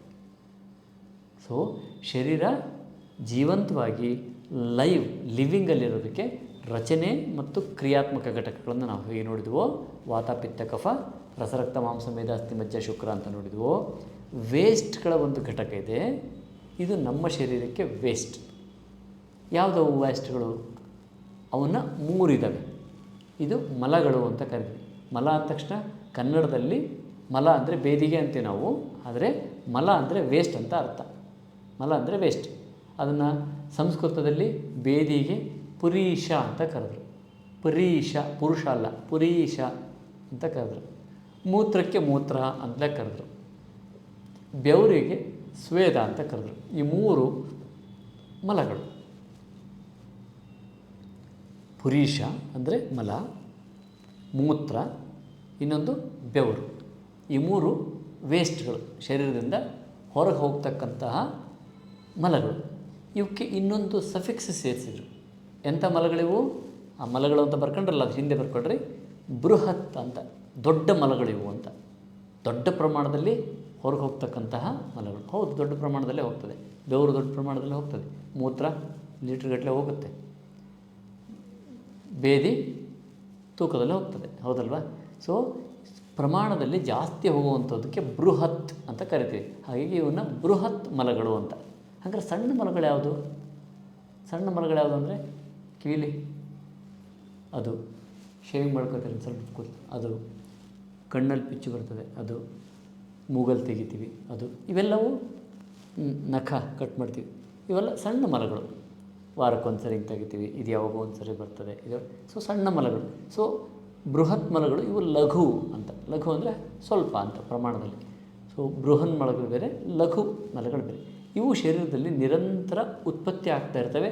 ಹೇಗೆ ಅಂದರೆ ನಮ್ಮ ಗಾಡೀಲಿ ನಾವು ಪೆಟ್ರೋಲ್ ಹಾಕಿಸಿ ಗಾಡಿ ಓಡಿಸ್ತಾ ಇದ್ದೀವಿ ಅಂದರೆ ಹೊಗೆ ರೂಪದಲ್ಲಿ ಒಂದಷ್ಟು ಹೋಗ್ತಾ ಇರ್ತದೆ. ನೀವೇನಾದ್ರು ಸೈಲೆನ್ಸರ್ ಮುಚ್ಚಿಬಿಡಿ, ಗಾಡಿ ಆಫ್, ಮುಂದಕ್ಕೆ ಹೋಗಲ್ಲ. ಅಂದರೆ ಆ ವೇಸ್ಟ್ ಹೋಗ್ತಾನೇ ಇರ್ತದೆ. ಯಾಕೆ ಹಂಗೆ ಉತ್ಪತ್ತಿಯಾಗಿ ಹೊರಗೆ ಹೋಗ್ತದೆ ಅಂದರೆ ಜೀವಂತಿಕೆ, ಇರುವಿಕೆಗೆ. ನೀವು ಗಾಡಿ ಆಫ್ ಮಾಡಿದ್ರೆ ಹೊಗೆ ಹೋಗಲ್ಲ. ಗಾಡಿ ಮೂವ್ ಆಗಬೇಕು, ಇಲ್ಲಿಂದ 1 ಕಿಲೋಮೀಟ್ರ್ ಹೋಗಬೇಕು ಅಂದರೆ ವೇಸ್ಟ್ ಹೋಗ್ಬೇಕು ಹೊರಗೆ. ಸೊ ಈ ಶರೀರ ಹುಟ್ಟಿದಾಗಿಂದ ಸಾಯತಂಕ ಮೂವ್ ಆಗಬೇಕು ಅಂದರೆ, ಜೀವಂತವಾಗಿ ಇರಬೇಕು ಅಂದರೆ ವೇಸ್ಟ್ ಉತ್ಪತ್ತಿ ಆಗ್ತಾನೇ ಇರ್ತದೆ, ಹೊರಗೆ ಹೋಗ್ತಾನೆ ಇರ್ತದೆ. ಸೊ ಆಹಾರವನ್ನು ತೊಗೊಂಡಾಗ ಸಾರಭಾಗ ಕಿಟ್ಟ ಭಾಗ ಅಂತ ಆಗಿ ಸಾರಭಾಗ ಶರೀರವನ್ನು ಪೋಷಣೆ ಮಾಡ್ತಾನೆ ಹಿಂಗೆ ಹೋಗ್ತಾನೆ ಇರಬೇಕಿದು. ಇದು ಹೊರಗೆ ಹೋಗ್ತಾ ಇದ್ರೆ ಮಾತ್ರ ಅದು ಬದುಕು. ಈಗೆಲ್ಲ ಎಲೆಕ್ಟ್ರಿಕಲ್ ವೆಹಿಕಲ್ ಬಂದುಬಿಟ್ಟಿದ್ದಾವೆ. ಇದಕ್ಕೆ ಹಿಂಗೆ ಉದಾಹರಣೆ ಕೊಡ್ತೀರಾ ಡಾಕ್ಟ್ರೆ ಅಂತ ಅನಿಸುತ್ತೆ ನೋಡೋಕ್ಕೆ, ಹೌದಲ್ವಾ? ಸೊ ಎಲೆಕ್ಟ್ರಿಕಲ್ ವೆಹಿಕಲ್ ಬಂದುಬಿಟ್ಟಿದ್ದಾವೆ, ಅದಕ್ಕೇನು ಇಲ್ಲ. ಈಗ ಒಂದೇ ಭಾರತ ಟ್ರೈನ್ ಬಂದಿದೆ, ಎಲೆಕ್ಟ್ರಿಕಲ್ ಟ್ರೈನ್. ಏನು ವೇಸ್ಟ್ ಆಗುತ್ತೆ? ಏನು ವೇಸ್ಟ್ ಆಗಲ್ಲ. ಯಾಕೆ? ಅದು ವಿದ್ಯುತ್ ಶಕ್ತಿ. ಅಲ್ಲಿ ವೇಸ್ಟ್ ಅನ್ನೋದಿಲ್ಲ. ವೇಸ್ಟ್ ಅನ್ನೋದು ಶರೀರದಲ್ಲಿ ಇಲ್ಲದೇ ಇರೋವಂಥ ಒಂದು ಅಂಶ ಇದೆ, ಅದನ್ನು ನಾವು ಓಜಸ್ಸು ಅಂತ ಕರಿತೀವಿ. ಸಪ್ತಧಾತುಗಳಲ್ಲಿ ರಸ, ರಕ್ತ, ಮಾಂಸ, ಮೇಧ, ಅಸ್ಥಿ, ಮಜ್ಜ, ಶುಕ್ರ ಅಂತ ಹೇಳಿದ್ವಲ್ಲ. ಶುಕ್ರ ಅಂದರೆ ಗರ್ಭೋತ್ಪಾದನೆಗೆ, ಮುಂದಿನ ಜೀವನವನ್ನು ಉತ್ಪತ್ತಿ ಮಾಡೋದಕ್ಕೆ ಇರ್ತಕ್ಕಂತಹ ಸ್ತ್ರೀ ಶುಕ್ರ, ಪುರುಷ ಶುಕ್ರ ಅಂತ. ಸ್ತ್ರೀ ಬೀಜ, ಪುರುಷ ಬೀಜದಲ್ಲಿ ರಕ್ಷಣೆ ಮಾಡ್ತಕ್ಕಂಥ ಒಂದು ಭಾಗ ಶುಕ್ರಧಾತು. ಅದು ಗರ್ಭ ಅನ್ನೋದು ಇಂಥದೇ ಒಂದು ಶರೀರವನ್ನು ಉತ್ಪತ್ತಿ ಮಾಡುವಂಥದ್ದು. ಒಂದು ವೇಳೆ ಅದನ್ನು ಬಳಸಲಿಲ್ಲ, ನಾವು ಸನ್ಯಾಸಿಗಳಾದ್ವಿ, ತ್ಯಾಗಿಗಳಾದ್ವಿ, ನಾವು ಲೈಂಗಿಕ ಸಂಪರ್ಕಕ್ಕೆ ಬರಲಿಲ್ಲ, ಅದನ್ನು ಬಳಸಲಿಲ್ಲ ಅಂತಾದರೆ ಏನಾಗುತ್ತೆ ಜೀವ? ಅದೇನಾಗಬೇಕು? ಶುಕ್ರಧಾತು. ಹಾಗಾದ್ರೆ ತೊಂದರೆ ಮಾಡಬೇಕಿತ್ತಲ್ಲ. ಉಳ್ಕೊಂಡು ಸ್ಟೋರ್ ಆಗಿಬಿಟ್ಟು ಕೆಲವರು ತುಂಬ ತಪ್ಪರ್ಥ ಮಾಡ್ಕೊಂಡಿದ್ದಾರೆ. ಅದು ಹೊರಗೆ ಹೋಗ್ತಾನೆ ಇರಬೇಕಂತೆ, ಉಳ್ಕೊಂಡಿದ್ರೆ ತಪ್ಪಂತೆ ಅಂತ. ಹಾಗಲ್ಲ, ಅದು ಉಳ್ಕೊಂಡಿದ್ರೆ ಏನಾಗುತ್ತದು? ಅದು ವೇಸ್ಟ್ ಅಲ್ಲದೆ ಇರೋದ್ರಿಂದ ಓಜಸ್ಸಾಗಿ ಕನ್ವರ್ಟ್ ಆಗುತ್ತೆ. ಆ ಓಜಸ್ಸು ಎಕ್ಸಾಕ್ಟ್ಲಿ ವಿದ್ಯುತ್ ಶಕ್ತಿ. ಹಂಗೆ ಒಂದು ಸ್ವಲ್ಪನೂ ಅದರಲ್ಲಿ ಮಲ ಅನ್ನೋದಿಲ್ಲ. ಹಾಗಾದ್ರೆ ಓಜಸ್ ಹೆಂಗೆ ಕಣ್ಣಿಗೆ ಕಾಣುತ್ತೆ ನಮಗೆ? ಓಜಸ್ ಇದ್ರೇ ನಮ್ಮ ಬದುಕು, ಅದರಲ್ಲಿ ಅದು ಬೇರೆ ವಿಷಯ. ಜೀವನ ಅಂತಿದೆಯಲ್ಲ, ಲೈಫ್ ಏನು ನಡೀತಾ ಇದೆಯಲ್ಲ, ಕಣ್ಣಿನಲ್ಲಿ ಕಾಂತಿ, ಮುಖದಲ್ಲಿ ಕಾಂತಿ, ಚರ್ಮದಲ್ಲಿ ಕಾಂತಿ, ಕೆಲಸದ ಸಾಮರ್ಥ್ಯ, ಮಾನಸಿಕ ಸಾಮರ್ಥ್ಯ, ಇವೆಲ್ಲವೂ ಆ ಓಜಸ್ಸು. ಸ್ವಲ್ಪ ಓಜಸ್ಸು, ಅದು ಭಾಳ ಸ್ವಲ್ಪ, ಆದರೆ ಅಷ್ಟು ಬಲ ಕೊಡ್ತದೆ. ಅಲ್ಲಿ ವೇಸ್ಟ್ಗಳು ಇರಲ್ಲ, ಟೋಟಲಿ ವೇಸ್ಟ್ ಇರಲ್ಲ. ಸೊ ಅಂಥದ್ದೊಂದು ನಮ್ಮ ಶರೀರದಲ್ಲೂ ಉತ್ಪತ್ತಿ ಆಗುತ್ತೆ, ಅದು ವೇಸ್ಟ್ ಇಲ್ಲದೆ ಇರುವಂಥ ಒಂದು. ಆದರೆ ಈ ಶರೀರ ಅನ್ನಮಯ ಆದ್ದರಿಂದ, ಆಹಾರದಿಂದನೇ ಪೋಷಣೆ ಆಗಿರೋದ್ರಿಂದ, ಹುಟ್ಟಿದ ನಾವು ಇಷ್ಟಿದ್ವಿ, ಈಗ ಇಷ್ಟು ಹತ್ರ ಆಗಿರೋದು ಯಾವುದರಿಂದ? ಆಹಾರದಿಂದ. ಅನ್ನ ಅಂದರೆ ಬರೀ ಅಕ್ಕಿ ಅಂತಲ್ಲ, ಆಹಾರದಿಂದನೇ. ಅದಕ್ಕೆ ಅನ್ನ ಅಂತ ಕರಿತೇವಲ್ಲ. ಸೊ ಅನ್ನವನ್ನು ಬ್ರಹ್ಮ ಅಂತ ಕರಿತೀವಿ. ಯಾಕೆ? ಈ ಶರೀರವನ್ನು ಹಾಕಿ ತಯಾರು ಮಾಡ್ತದೆ ಅದು. ಇಷ್ಟು ಎತ್ತರ, ಇಷ್ಟು ದಪ್ಪ, ಇಷ್ಟು ತೂಕ ಎಲ್ಲ ಬಂದಿದ್ದು ಯಾವುದರಿಂದ? ಆಹಾರದಿಂದ. ಹಾಗಾಗಿ ಈ ಅನ್ನಮಯ ಶರೀರ ಇದೆಯಲ್ಲ, ಇದು ಅನ್ನದಿಂದನೇ ರಕ್ಷಣೆ ಆಗುವಾಗ ಅನ್ನದ ವೇಸ್ಟ್ ಅದು ಹೊರಗೆ ಹೋಗಲೇಬೇಕು, ಅನಿವಾರ್ಯ. ಅದು ಹೊರಗೋಗಿ ರಕ್ಷಣೆ ಆಗುತ್ತೆ. ಜೀವ ಈ ಶರೀರದಿಂದ ಉತ್ಪತ್ತಿ ಆಗ್ತಕ್ಕಂಥದ್ದು ಯಾವುದಿದೆಯೋ ಅದು ವೇಸ್ಟ್ ಆಗೋಕ್ಕೆ ಸಾಧ್ಯ ಹೆಂಗೆ? ಓಜಸ್ ಉತ್ಪತ್ತಿ ಆಗುತ್ತೆ. ಅದು ಆತ್ಮಜ್ಞಾನವನ್ನು ಮಾಡ್ಕೊಳ್ಳೋದಕ್ಕೆ ಹೆಲ್ಪ್ ಆಗೋಂಥದ್ದು. Will discuss later. ಸೊ ಈಗ ಶರೀರ ಏನೇನು ಉಳಿಸ್ಕೊಳ್ತು? 2 ಜೀವಂತಿಕೆ, 1 ವೇಸ್ಟ್. ಜೀವಂತಿಕೆಯಲ್ಲಿ ಕ್ರಿಯಾತ್ಮಕ ಘಟಕಗಳು ಉಂಟು, ರಚನಾತ್ಮಕ ಘಟಕಗಳು ಉಂಟು, 1 ವೇಸ್ಟ್. ಸೊ 3ರಿಂದ ಈ ಶರೀರ ಸದಾ ಇರ್ತದೆ. ಸೊ 2 ಜೀವಂತ, 1 ವೇಸ್ಟ್ ಆಗ್ತಾಯಿದೆ. ಸೊ ಇದು ಸದಾ ಇದೆ. ಹಾಗಾಗಿ ಆಚಾರ್ಯರು ಈ ಶರೀರ ದೋಷ ದೂಷ್ಯ ಮಲಾಮೂಲಂ ಹಿ ಶರೀರಂ ಅಂತ ಕರೆದರು. ದೋಷ ದೂಷ್ಯ ಮಲ ಮೂಲಂ ಹಿ ಶರೀರಂ. ಈ ಶರೀರ ಇವುಗಳಿಂದ ಆಗಿದೆ. ದೋಷ ಕ್ರಿಯಾತ್ಮಕ ಘಟಕಗಳು, ಧಾತು, ದೂಷ್ಯ ಅಂದರೆ ಧಾತು ಅಂತ. ಅದನ್ನು ಯಾಕೆ ದೂಷ್ಯ ಅಂತ ಆಮೇಲೆ ನೋಡೋಣ. ಧಾತುಗಳು ಅಂತ. ರಚನಾತ್ಮಕ ಘಟಕಗಳು, ಇವೆರಡು ಜೀವಂತ. ಇನ್ನೊಂದು ಮಲ, ವೇಸ್ಟ್. ಇದರಿಂದ ಈ ಶರೀರ ಸದಾ ಇರ್ತದೆ. ಯಾವತ್ತೂ ಮಲ ಏನು ಖಾಲಿ ನನ್ನ ಹತ್ರ ಮಲನೇ ಇಲ್ಲ ಅನ್ನಂಗೆ ಈ ಶರೀರ ಯಾವತ್ತೂ ಆಗೋದಿಲ್ಲ. ಯಾರ ಶರೀರವೂ ಆಗಲ್ಲ. ಹುಟ್ಟಿ ಬಂದು ಅಂದರೆ ಭಗವಂತನ ಶರೀರವೂ ಕೂಡ ಶರೀರಕ್ಕೆ ಸಂಬಂಧಪಟ್ಟಂಗೆ ಮಲದಿಂದ ಇರ್ತದೆ. ಆದರೆ ಆತ್ಮಜೀವ ಇದೆ, ಅದು ಬೇರೆ ವಿಷಯ, ಅದಕ್ಕೆ ಮುಂದಕ್ಕೆ ಹೋಗ್ಬಿಡ್ತದೆ ಅದು. ಸೊ ಇದು ಇದರ ಜೊತೆಗೆ ಇರ್ತದೆ. ಮಲಗಳು ಹೇಗೆ ಕೆಲಸ ಮಾಡ್ತದೆ ಅದನ್ನು ನೋಡೋಣ. ಕ್ರಿಯೆ ಹೇಗೆ, ರಚನೆಗಳು ಹೇಗೆ ಮಾಡ್ತವೆ, ಕೆಲಸಗಳನ್ನು, ಕ್ರಿಯಾತ್ಮಕ ಘಟಕಗಳು ಹೇಗೆ ಕೆಲಸ ಮಾಡ್ತವೆ, ಇವನ್ನೆಲ್ಲ ಡಿಟೇಲಲ್ಲಿ ಮುಂದಿನ ತರಗತಿಯಲ್ಲಿ ಮೊದಲನೇ ಒಂದು ದೋಷವನ್ನು ತಗೊಂಡು ಒಂದು ತಾಸಿನ ಅವಧಿಯಲ್ಲಿ ಒಂದು ದೋಷಗಳ ಪೂರ್ಣ ಡಿಟೇಲನ್ನು ಮತ್ತು ಅಂದರೆ ವಾತದೋಷ ಅಂದರೆ ಏನು ಅಂತ ಗೊತ್ತು ಮಾಡಿಕೊಂಡ್ರೆ ಹೇಗೆಲ್ಲ ಬಳಸ್ಕೋಬೋದು ಗೊತ್ತಾ ಅದ್ಭುತವನ್ನು. ಆ ಅದ್ಭುತವನ್ನು ಅದನ್ನು ಒಳಗಿಂದ ಕೇಳಿ ಅನುಭವಿಸಿ ಅದನ್ನು ಗ್ರಹಿಸಿ ಲಾಭ ಮಾಡಿಕೊಂಡು ಬದುಕಬೋದಂಥ ಒಂದು ದೋಷವನ್ನು ನಾವು ತೊಗೊಂಡ್ರು ಕೂಡ ಎಷ್ಟು ಅದ್ಭುತ ಇದೆ ಅದರೊಳಗೆ. ಸೊ ಇದನ್ನು ತಿಳ್ಕೊಳ್ಳೋದ್ರಿಂದ ಏನಾಗುತ್ತೆ, ಒಂದು ದೋಷದ ಬಗ್ಗೆನೇ ನೀವು ತಿಳ್ಕೊಂಡ್ರೆ ಏನಾಗುತ್ತೆ, ಅದನ್ನು ಕ್ರಿಯೆಯನ್ನು ಸರಿಯಾಗಿ ಮಾಡಿಸ್ತೀವಿ ನಾವು. ವಾತದೋಷದ ಬಗ್ಗೆ ತಿಳ್ಕೊಂಡ್ರೆ ಅದನ್ನು ಹೇಗೆ ಉತ್ಪತ್ತಿ ಆಗುತ್ತೆ, ಹೇಗೆ ಶರೀರದಲ್ಲಿ ಸಂಚಾರ ಮಾಡ್ತದೆ, ಏನು ಕ್ರಿಯೆಯನ್ನು ತೋರಿಸ್ತದೆ. ಪಿತ್ತ ಅಂತ ತಗೊಳ್ರಿ, ಹೇಗೆ ಉತ್ಪತ್ತಿ ಆಗ್ತದೆ, ಎಲ್ಲೆಲ್ಲ ಸಂಚಾರ ಮಾಡ್ತದೆ, ಏನು ಕೆಲಸವನ್ನು ಮಾಡಿ ಏನನ್ನು ಹೊರಗೆ ತೋರಿಸುತ್ತೆ ನಮಗೆ. ಕಫ ಹೇಗೆ ಉತ್ಪತ್ತಿ ಆಗುತ್ತೆ, ಏನನ್ನು ಮಾಡ್ತಾ ಇದೆ ಮತ್ತು ಏನು ತೋರಿಸುತ್ತೆ ಹೊರಗಡೆಗೆ. ಇವನ್ನು ನೋಡಿದರೆ ಈ ಕ್ರಿಯಾತ್ಮಕ ಘಟಕಗಳನ್ನು ಒಂದು ಕರೆಕ್ಷನ್ ಮಾಡಿದರೆ ಈ ಶರೀರ ಶುದ್ಧ. ಇದು ನಮಗೆ ಅರ್ಥ ಆಗಬೇಕು. ಹಾಗಾಗಿ ನಾವು ಮೊದಲನೇಗೆ ಕ್ರಿಯಾತ್ಮಕ ಘಟಕಗಳನ್ನೇ ತಗೊಂಡಿದ್ದೀನಿ. ಜೀವಾತ್ಮ, ಮನಸ್ಸು, ಅಲ್ಲಿಂದ ಆಯುರ್ವೇದ ಇರೋದು. ಆಯುರ್ವೇದ ಇಲ್ಲಿಂದ ಬಂದಿಲ್ಲ. ನಾನು ಜನಸಾಮಾನ್ಯರಿಗೆ ಮಾತಾಡೋದ್ರಿಂದ ಇಲ್ಲಿಂದ ಹೋಗ್ತಾಯಿದ್ದೀನಿ, ಅಲ್ಲಿಂದ ಬರಲ್ಲ. ಆಯುರ್ವೇದ ಎಲ್ಲಿಂದ ಸ್ಟಾರ್ಟ್ ಆಗ್ತದೆ ಗೊತ್ತಾ? ಅವ್ಯಕ್ತ ಮಹಾನ್ ಅಹಂಕಾರ, ಪಂಚತನ್ಮಾತ್ರೆಗಳು, ಪಂಚಮಹಾಭೂತಗಳು, ಆಮೇಲೆ ಶುಕ್ರ ಶೋಣಿತ ಗರ್ಭ ವಾತಪಿತ್ತ ಕಫ ಸಪ್ತಧಾತುಗಳು ಮಲಗಳು, ಹಿಂಗೆ ಬಂದಿದೆ, ಹಿಂಗೆ ಬಂದಿರೋದು. ಆದರೆ ಅರ್ಥ ಆಗಬೇಕಂದ್ರೆ ಹಿಂಗಿಂದ ಹೋಗಬೇಕು. ಹೀಗಿಂದ ಹೋದರೆ ಸುಲಭವಾಗಿ ಅರ್ಥ ಆಗುತ್ತೆ. ಹಾಗಾಗಿ ಮೊದಲು ನಾನು ಈ ಶರೀರ ಹೆಂಗಾಗಿದೆ, ಈ ಶರೀರದ ಜೊತೆಗೇ ನಾವಿರೋದ್ರಿಂದ ಇದು ಹೆಂಗಾಗಿದೆ ಅನ್ನೋದರಲ್ಲಿ ದೋಷಗಳನ್ನು ನಾನು ತಗೊಂಡೆ. ಯಾಕೆ ದೋಷ ಒಂದನ್ನು ಸರಿ ಮಾಡಿದರೆ ಉಳಿದದ್ದೆಲ್ಲ ಸರಿ ಆಗ್ತದೆ.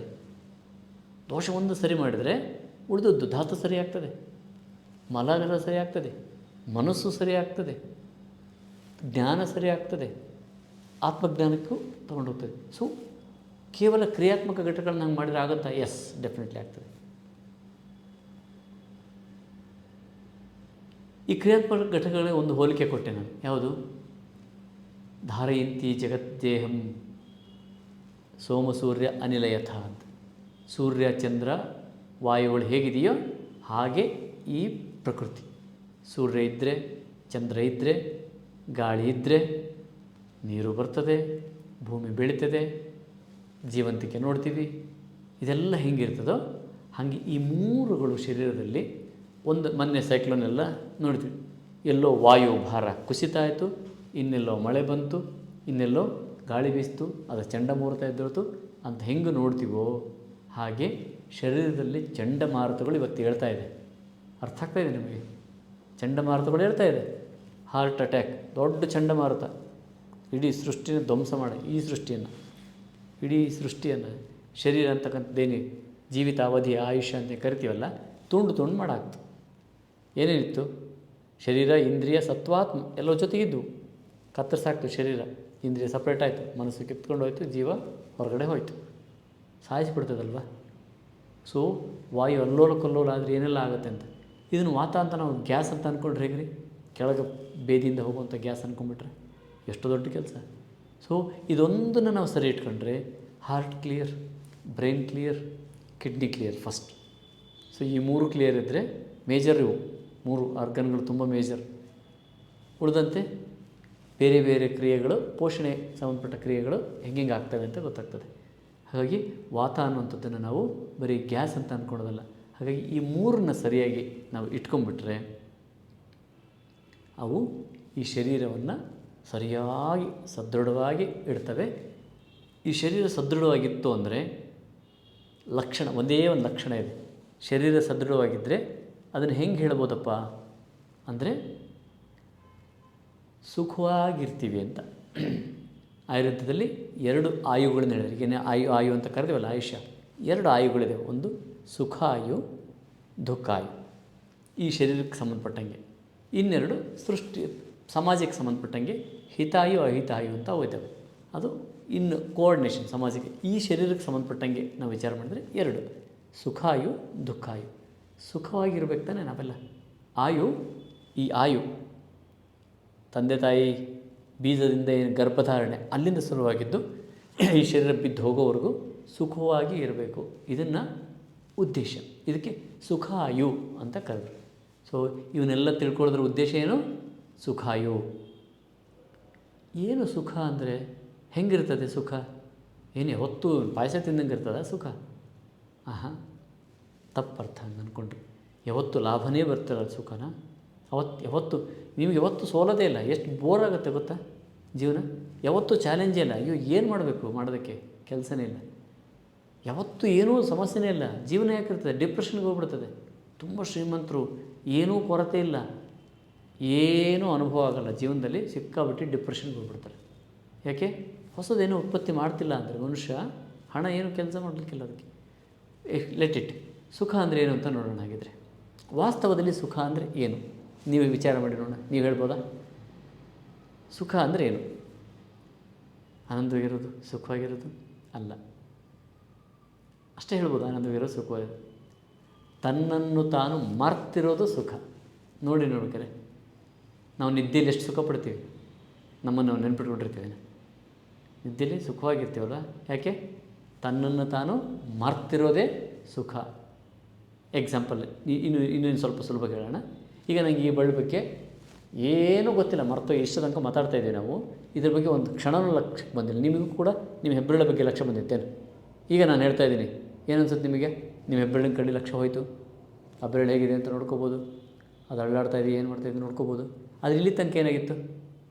ಲಕ್ಷಣೇ ಇಲ್ಲ, ಮರ್ತೋಗ್ಬಿಟ್ಟಿದ್ದೀವಿ ನಾವು. ಹೆಬ್ಬೆರಳು ಹೆಂಗಿದೆ ಅಂತಲೇ ಗೊತ್ತಿರಲಿಲ್ಲ ಅಲ್ವಾ? ಹಾಗೆ ಈ ಶರೀರದ ಯಾವುದೇ ಭಾಗ ಹೆಂಗಿದೆ ಅಂತಲೇ ನಮ್ಗೆ ಗೊತ್ತಿರಲ್ಲ. ಎಕ್ಸಾಂಪಲ್ ನಮ್ಮ ಬಾಲ್ಯಕ್ಕೆ ಹೋಗ್ಬಿಟ್ರಣ. ತುಂಬ ಪುಟ್ಟ ಮಕ್ಕಳಿದ್ವಿ ಅಂದ್ಕೊಳ್ಳಿ. ಆಟ ಆಡ್ತಿದ್ವಿ ಇಷ್ಟೇ. ಬರೀ ಆಟ ಆಡ್ಕೊಳ್ತು, ಊಟ ಮಾಡೋದು, ಮಲಗೋದು. ನಮಗೇನು ಜವಾಬ್ದಾರಿ? ಅಪ್ಪ ಅಮ್ಮ ಊಟ ಮಾಡಿಕೊಡ್ತಿದ್ರು, ಬಟ್ಟೆ ಕೊಡ್ತಿದ್ರು, ಆಟ ಇರ್ತಿತ್ತು, ಆಟ ಮಾಡ್ತಿದ್ವಿ. ಯಾವುದಾದ್ರೂ ಒಂದು ಲಕ್ಷ್ಯ ಇರ್ತಿತ್ತು ನಮ್ಮ ಶರೀರ ಐತಿ ಅನ್ನೋದ್ರ ಬಗ್ಗೆ. ಲಕ್ಷ್ಯ. ಸಣ್ಣ ಮಕ್ಕಳಿಗೆ ಮುಖದಲ್ಲಿ ಏನಾದ್ರು ಒಂದು ಬಿಳುಪು ಬಂದುಬಿಟ್ಟು ತನ್ನು ಬಂದಿದ್ರೆ ಅವೇನಾರು ಅಳ್ತವೇನು? ನಾವೆಷ್ಟು ಚಿಂತೆ ಮಾಡ್ತೀವಿ. ರಾತ್ರಿ ನಿದ್ದೆ ಮಾಡಲ್ಲ. ಜೀವನ ಯಾರು ಬಂದು ಹಿಂಗೆ ಹಿಡ್ಕೋತೀವಿ. ಎಂದೂ ಇಲ್ಲದ್ದು ಬಂದುಬಿಟ್ಟಿದೆ, ಯಾರೇನು ಅನ್ಕೋತಾರೋ. ಒಂದು ಸಣ್ಣದೊಂದು ವೈಟ್ ಪ್ಯಾಚ್ ಮಗು, ಅದು ಇಡೀ ಬಾಡಿ ವೈಟ್ ಪ್ಯಾಚ್ ಆಗಿದ್ರೆ ಅದಕ್ಕೆ ಸಮಸ್ಯೆನೇ ಇಲ್ಲ. ಅದಕ್ಕೆ ತನ್ನ ಶರೀರದ ಬಗ್ಗೆ ಒಂದು ಕಲ್ಪನೆ ಬರೋದು. ಹಂಗೆ ಶರೀರ ಮರ್ತು ಹೋಗಿಬಿಟ್ಟಿರ್ತದಲ್ಲ ಮಗು, ಎಷ್ಟು ಆನಂದವಾಗಿರ್ತದೆ, ಏನೂ ಸಮಸ್ಯೆ ಇಲ್ದಂಗೆ. ಅದಕ್ಕೆ ಮಕ್ಕಳು ಜ್ವರ ಬಂದು ಅಂದ್ರೆ ಮುಖ ಎಳಿಬಿಟ್ಕೊಂಡು ಮಲಗಿರ್ತವೆ. ಟೆಂಪ್ರೇಚರ್ ಇಳೀತೋ ಇಲ್ವೋ, ನಾವು ರೆಸ್ಟ್ ಮಾಡೋ ಅಂದರೆ ಕೇಳಲ್ಲ, ಆಡ್ತಿರ್ತವೆ. ಬೇಡ ಮಲಗೋ ಅಂದ್ರೆ ಸಾಕು. ನಮಗೆಲ್ಲ ಅನಿಸುತ್ತೆ ನಮ್ಮ ಮಗ ಭಾರಿ ಶಕ್ತಿ ಸರ್, ಅವನಿಗೆ ಭಾರಿ ಎನರ್ಜಿ ಜಾಸ್ತಿ, ಸ್ವಲ್ಪ ಜ್ವರ ಕಮ್ಮಿ ಆದರೆ ಸಾಕು ಉಳ್ಕೊತ ಇರ್ತಾನೆ. ಇಲ್ಲ, ನೀವು ಅದನ್ನೇ ಮಾಡಿದ್ರಿ ಕೆಲಸ, ಅದೇನು ಸಮಸ್ಯೆ ಇಲ್ಲ, ಎಲ್ಲರೂ ಅದನ್ನೇ ಮಾಡೋದು. ಯಾಕೆ? ಜ್ವರ ಇತ್ತು ಆವಾಗ ಅಷ್ಟೇ, ಈಗಿಲ್ಲಲ್ಲ, ಅದೇನು ಸಮಸ್ಯೆನೇ ಇಲ್ಲ, ಆರಾಮಾಗಿ ಮರ್ತು ಬಿಟ್ಟಿದ್ದೀವಿ. ಸೊ ಶರೀರವನ್ನು ಮರ್ತಿರೋದೇ ಸುಖ. ಇದನ್ನು ಸುಖಾಯು. ಹಾಗೆ ನಾವು ಮರ್ತಿರೋದಕ್ಕೆ ಸಾಧ್ಯ ಆಗೋದಾದರೆ ಅದೆಂಥ ಆನಂದ ಅಲ್ವಾ? ಯಾವಾಗ ಮರ್ತಿರ್ತೀವಿ? ರೋಗ ಇಲ್ಲ ಅಂದರೆ ಮರ್ತಿರ್ತೀವಿ. ಈ ಹೆಬ್ಬೆರಳು ಮರ್ತಿದ್ದೀವಿ. ಯಾಕೆ ಅಂದರೆ ಏನು ಸಮಸ್ಯೆ ಇಲ್ಲ, ಎಲ್ಲ ನಡೀತಾ ಇದೆ ಚೆನ್ನಾಗಿ, ಹಂಗೆ ಮರ್ತಿದ್ವಿ. ಒಂದು ಸಣ್ಣ ಮುಳ್ಳು ಚುಚ್ಕೊಳ್ಳಿ ಇಲ್ಲಿಗೆ, ಸಣ್ಣದೊಂದು ಗಾಯ ಆಗಿರಲಿ, ಏನಾದ್ರು ಕೇಳುವಾಗ ಕ್ಲಾಸ್ ಕೇಳುವಾಗಲೂ ಇದ್ರ ಕಡೆ ಲಕ್ಷ್ಯ ಇರ್ತದೆ. ಪೂರ್ತಿ ಕ್ಲಾಸ್ ಕೇಳೋಕ್ಕೂ ಆಗೋದಿಲ್ಲ, ಸರಿಯಾಗಿ ಊಟ ಮಾಡೋಕ್ಕಾಗಲ್ಲ, ಸರಿಯಾಗಿ ನಿದ್ರೆ ಮಾಡೋಕ್ಕೆ ಬಿಡಲ್ಲ, ಸೆಳೆತಾ ಇರ್ತದೆ. ಯಾಕೆ? ಒಂದು ಸಣ್ಣ ಗಾಯ. ಅಂದರೆ ಏನೂ ಇಲ್ಲದೇ ಇದ್ದರೆ ಸುಖ, ಹೌದಲ್ವ? ಕ್ರಿಯೆ ಅದ್ರ ಪ್ರಕಾರ ಅದು ನಡೀತಾ ಇದೆ, ರಚನೆ ಅದರ ಪ್ರಕಾರ ಆನಂದವಾಗಿದೆ. ಏನೂ ಇಲ್ಲ ಅಂದರೆ ಮರ್ತು ಬಿಡ್ತೀವಿ ನಾವು. ಆ ಮರ್ತಿರೋದೇ ಸುಖ. ಸದಾ ನೆನಪಿಟ್ಕೊಂಡ್ರೆ ಅದು ಬೆಳೆಯೋದೇ ಇಲ್ಲ. ಹೆಬ್ಬೆರಳು ಎಷ್ಟು ಬೆಳಿಬೇಕು ಅಷ್ಟು ಬೆಳೆಯೋದೇ ಇಲ್ಲ. ಯಾವುದಾದ್ರೂ ಒಂದು ವಿಷಯದ ಬಗ್ಗೆ ನೀವು ಸದಾ ತಲೆ ಹಾಕ್ಕೊಂಡ್ರಿ ಅಂದರೆ ಆ ಅರ್ಗನ್ ಸರಿಗೆ ಬೆಳೆಯೋದೇ ಇಲ್ಲ. ಮರ್ತಿದ್ರೇ ಬೆಳೆಯೋದು. ಈ ಮರವನ್ನು ನಾವು ಸುಖ ಸುಖ ಅಂತ ಕರಿತೀವಿ. ಸೊ ನಮ್ಮ ಶರೀರ ಏನು ಮಾಡ್ತದೆ ಅಂತ ಮರೆಯಲಿತ್ತು ದಿನ ಬೆಳಗಿಂದ ಸಂಜೆ ತನಕ ಕೆಲಸ ಮಾಡಿದ್ರೆ ಸುಖವಾಗಿರ್ತೀವಿ. ಹಾಗಾದರೆ ಏನು ಲಕ್ಷಣ? ಸುಖ ಅನ್ನೋದಕ್ಕೆ ಒಂದು ಅರ್ಥ ಆಯ್ತು ನಮಗೆ ಹೇಗೆ ಅಂತ. ಏನು ಲಕ್ಷಣ ಇರ್ತದೆ ಅದು? ಏನು ತೋರ್ಪಡಿಸ್ಬೇಕಲ್ಲ ಹೊರಕ್ಕೆ? ಏನನ್ನು ತೋರ್ಪಡಿಸ್ಬೇಕು? ಏನನ್ನು ತೋರ್ಪಡಿಸುತ್ತೆ ಅಂದರೆ ನಿರಂತರ ಉತ್ಸಾಹ, ಕಂಟಿನ್ಯೂ ಉತ್ಸಾಹ ಇರ್ತದೆ. ಯಾಕೆ? ಇಲ್ಲೂ ಮುಳ್ಳು ಚುಚ್ಚಿಲ್ಲ ನಮಗೆ, ಎಲ್ಲೂ ಏನಾಗಿಲ್ಲ. ಸಣ್ಣ ಮುಳ್ಳು ಚುಚ್ಚಿದ್ರೆ ನಿರಂತರ ಉತ್ಸಾಹ ಇರೋದಲ್ಲ. ಆರಾಮಾಗಿ ಏನು ಕೆಲಸ ಮಾಡ್ತಿರ್ತಾವೆ ಮರ್ತಿರ್ತದೆ. ಸ್ವಲ್ಪ ಆ ಕೆಲಸದ ಕಾನ್ಸಂಟ್ರೇಷನ್ ಕಮ್ಮಿ ಆದ ತಕ್ಷಣ ಇಲ್ಲಿ ಬಂದುಬಿಡುತ್ತೆ ಕಾನ್ಸಂಟ್ರೇಷನ್. ಯಾಕೆ? ಮುಳ್ಳು ಚುಚ್ಚಿದೆ ಇಲ್ಲಿ. ತುಂಬ ಕೆಲಸದಾಗ ಇನ್ವಾಲ್ವ್ ಆದಾಗ ಇದು ಮರೆಸಿಬಿಡ್ತದೆ. ಒಂದು ಕ್ಷಣ ಕಾನ್ಸಂಟ್ರೇಷನ್ ಆ ಕೆಲಸದಿಂದ ಹಿಂದಕ್ಕೆ ಸರಿದ ಇಲ್ಲಿಗೆ ಬರ್ತದೆ ಮತ್ತು ಗಾಯ ಆಗಿತ್ತು. ಹೌದಾ? ಸೊ ಹಾಗಾಗಿ ನಿರಂತರ ಉತ್ಸಾಹ ಸುಖವಾಗಿದ್ದೀವಿ ಅಂದರೆ ಅರ್ಥ ಏನು? ನಿರಂತರ ಉತ್ಸಾಹವನ್ನು ತೋರಿಸ್ತೈತೆ. ಮಕ್ಕಳು ಹಾಗೆ ಇರ್ತವೆ. ಜ್ವರ ಬಂತು, ಈಗ ಟೆಂಪ್ರೇಚರ್ ಇಳೀತು, ಮತ್ತು ಉತ್ಸಾಹ, ನಿರಂತರ ಉತ್ಸಾಹ ಇರೋದು. ಎರಡನೇದು, ಬಾಡಿ ಹಗುರವಾಗಿರ್ತದೆ, ಮೈ ಭಾರ ಅಂತ ಅನಿಸೋದೇ ಇಲ್ಲ, ಹಗುರವಾಗಿರ್ತದೆ. ನಮಗೆ ಒಂದು ಬುತ್ತಿ, ಒಂದು ಊಟವನ್ನು ಹಿಡ್ಕೊಂಡು ಹೋದರೆ ಭಾರ ಆಗ್ತದಲ್ವ, ಹಿಡ್ಕೊಂಡು ಕೈ ನೋವು ಬರ್ತದೆ. ಅದನ್ನೇ ಉಂಡು ಹೋಗಿಬಿಟ್ರೆ ಒಂದು ಅರ್ಧ ಗಂಟೆ ಸ್ವಲ್ಪ ಹೊಟ್ಟೆಲಿ ಇದೆ ಅಂತ ಅನ್ಸುತ್ತೆ, ಆಮೇಲೆ ಏನೂ ಇರಲ್ಲ, ಹಗುರನೇ. ಕೈಲಿ ಹಿಡ್ಕೊಂಡು ಹೋಗಿದ್ದು ಭಾರ ಹೊಟ್ಟೆಲಿದ್ದಿದ್ದು. ಸೊ ಈ ಹಗುರ ಇಷ್ಟು 60 kg, ಕೆಲವರು 70, 80, 100 kg ತನಕ ಇದೆ. 100 kg ಭಾರ ಅನಿಸುತ್ತೇನೆ. ಅದೇ 100 kg ಹೊತ್ಕೊಂಡ್ರೆ, ನನಗೆ 60 kg ಇದ್ದೀನಪ್ಪ, ಈ 60 kg ಹೊತ್ಕೊಂಡ್ರೆ ಹೇಗಾಗ್ತದೆ ನನಗೆ? 1 kgನೇ ಭಾರ ಅನ್ಸುತ್ತೆ, 60 kg ಅಲ್ವಾ? ಸೊ ಇದು ಭಾರ ಅನಿಸಲ್ಲ, ನಿರಂತರ ಹಗುರ ಇರ್ತದೆ. ಒಂದು ಉತ್ಸಾಹ ತೋರ್ಪಡಿಕೆಯಲ್ಲಿ, ಸುಖ ಅಲ್ಟಿಮೇಟ್. ಇದರ ಲಕ್ಷಣ ಹೆಂಗಿರ್ತದೆ? ಇನ್ನೊಬ್ರ ತಕ್ಕ ನೋಡ್ಬೇಕಲ್ಲ ಹೆಂಗೆ ಅಂತ. ಅವ್ನು ಸುಖವಾಗಿದ್ದಾನೆ ಅನ್ನೋದು ನೋಡೋದು ಹೆಂಗೆ? ಈಗ ನಮ್ಮ ಬಗ್ಗೆ ನಾವು ಹೇಳಿದ್ದೇನೆ ಸುಖವಾಗಿದ್ದೀನಿ ಅಂತ, ಯಾಕಂದ್ರೆ ಲಕ್ಷ್ಯ ಇಲ್ಲ ನನಗೆ. ಯಾವ ಬೆರಳು, ಕಣ್ಣು, ಕಿವಿ, ಕಾಲು ಯಾವುದೋ ಕಾಯಿಲೆಯಲ್ಲಿ ಏನೂ ಲಕ್ಷ್ಯ ಇಲ್ಲ, ಸುಖವಾಗಿದ್ದೀನಿ ಅಂತ ನಾನು ಹೇಳ್ಬೋದು. ನಾನು ಸುಖವಾಗಿದ್ದೀನಿ ಅಂತ ನಿಮಗೆ ಅನಿಸ್ಬೇಕು ಹೆಂಗೆ? ನೀವು ಸುಖವಾಗಿದ್ದೀರಿ ಅಂತ ನನಗೆ ಅನಿಸ್ಬೇಕು ಹೆಂಗೆ? ಅದಕ್ಕೆ 3 ಲಕ್ಷಣ. ಉತ್ಸಾಹ ಹಗುರವಾಗಿರ್ತದೆ. 3ನೇದು, ಬೆಳಗಿನಿಂದ ಸಂಜೆ ತನಕ ಒಂದು ಕೆಲಸವನ್ನು ಹಿಡ್ಕೊಂಡ ಅಂದರೆ ಮಾಡ್ತಾನೇ ಇರೋದು, ಏನೂ ಬಲ ಕಮ್ಮಿ ಅನ್ನಿಸ್ಬಾರ್ದು ಅದರಲ್ಲಿ. ಶರೀರದಿಂದ ಮಾಡ್ತಿರೋ, ಮನಸ್ಸಿನಿಂದ ಮಾಡ್ತಿರೋ, ಬುದ್ಧಿ. ಬೆಳಗ್ಗೆ ನಾನು ಕನ್ಸಲ್ಟೇಷನ್ಗೆ ಹಿಂಗೆ ಕೂತ್ಕೊಂಡ್ರೆ ಸಾಯಂಕಾಲ ಕೊನೆಯ ಪೇಷಂಟನ್ನು ಹೀಗೆ ನೋಡಬೇಕು, ಹೀಗೆ ಖುಷಿಯಾಗಿರಬೇಕು. ಅದಿರ್ತದೆ ಅಂದರೆ ಆರೋಗ್ಯವಾಗಿದೆ. ಇಲ್ಲ ನನಗೇನೋ ಸಮಸ್ಯೆ ಇದ್ದರೆ ನೋಡೋಕ್ಕೆ ಎಲ್ಲ ಆಗ್ತದೆ, ಕಿರಿಕಿರಿ ಆಗ್ತಿರ್ತದೆ ಅದು. ಸೊ ಈ 3ರಿಂದ ವ್ಯಕ್ತ ಆಗ್ತಾ ಇರ್ತದೆ. ಉತ್ಸಾಹ, ಲಘುತ್ವ ಅಂದರೆ ಹಗುರವಾಗಿರೋದು, ಬಲ ಸ್ಟ್ರೆಂತ್, ಇದರಿಂದ ಇದು ವ್ಯಕ್ತ ಆಗ್ತದೆ ಮನುಷ್ಯನ.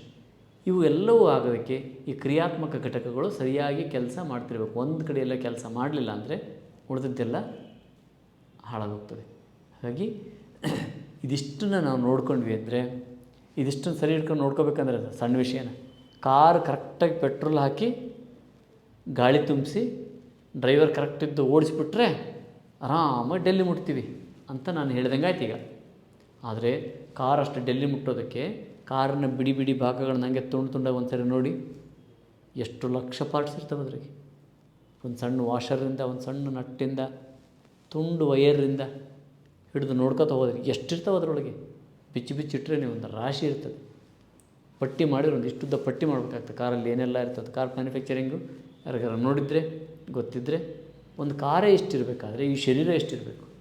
ಸೊ ಆ ಕಾರಲ್ಲಿ ಅಷ್ಟೆಲ್ಲ ಇದ್ದವು ಅಂತ, ಮತ್ತು ಅಷ್ಟೆಲ್ಲ ಅದದೇ ಜಾಗದಲ್ಲಿದೆ ಅಂತ, ಅಷ್ಟೆಲ್ಲವೂ ಆಯಾ ಟೈಮಿಗೆ ಅದೇ ಕೆಲಸ ಮಾಡ್ತಾಯಿದೆ ಅಂತ ನಾವು ಪೆಟ್ರೋಲ್ ಹಾಕ್ಕೊಂಡು ಒಳ್ಳೆ ಡ್ರೈವರ್ ಇಟ್ಕೊಂಡು ಓಡಿಸ್ಕೊಂಡು ಹೋದರೆ, ಏರನ್ನು ಕರೆಕ್ಟಾಗಿ ನೋಡ್ಕೊಂಡು ಓಡಿಸ್ಕೊಂಡು ಹೋದರೆ ಡೆಲ್ಲಿ ಮುಟ್ತೀವಿ ಅಂತ ನನಗೆ ಹೇಳಿದ್ದು. ಸುಖವಾಗಿದ್ದು ಬಿಟ್ಟರೆ, ಕಾಲಕ್ಕೆ ಊಟ ಹೊಡೆದ್ಬಿಟ್ರೆ, ಸರಿಯಾದ ಊಟ ಮಾಡ್ಕೊಂಡ್ಬಿಟ್ರೆ ಜೀವಿತಾವಧಿ ಕೊನೆಯವರೆಗೂ ಆರಾಮಾಗಿ ಮುಟ್ಬಿಟ್ವಿ ಅಂತ.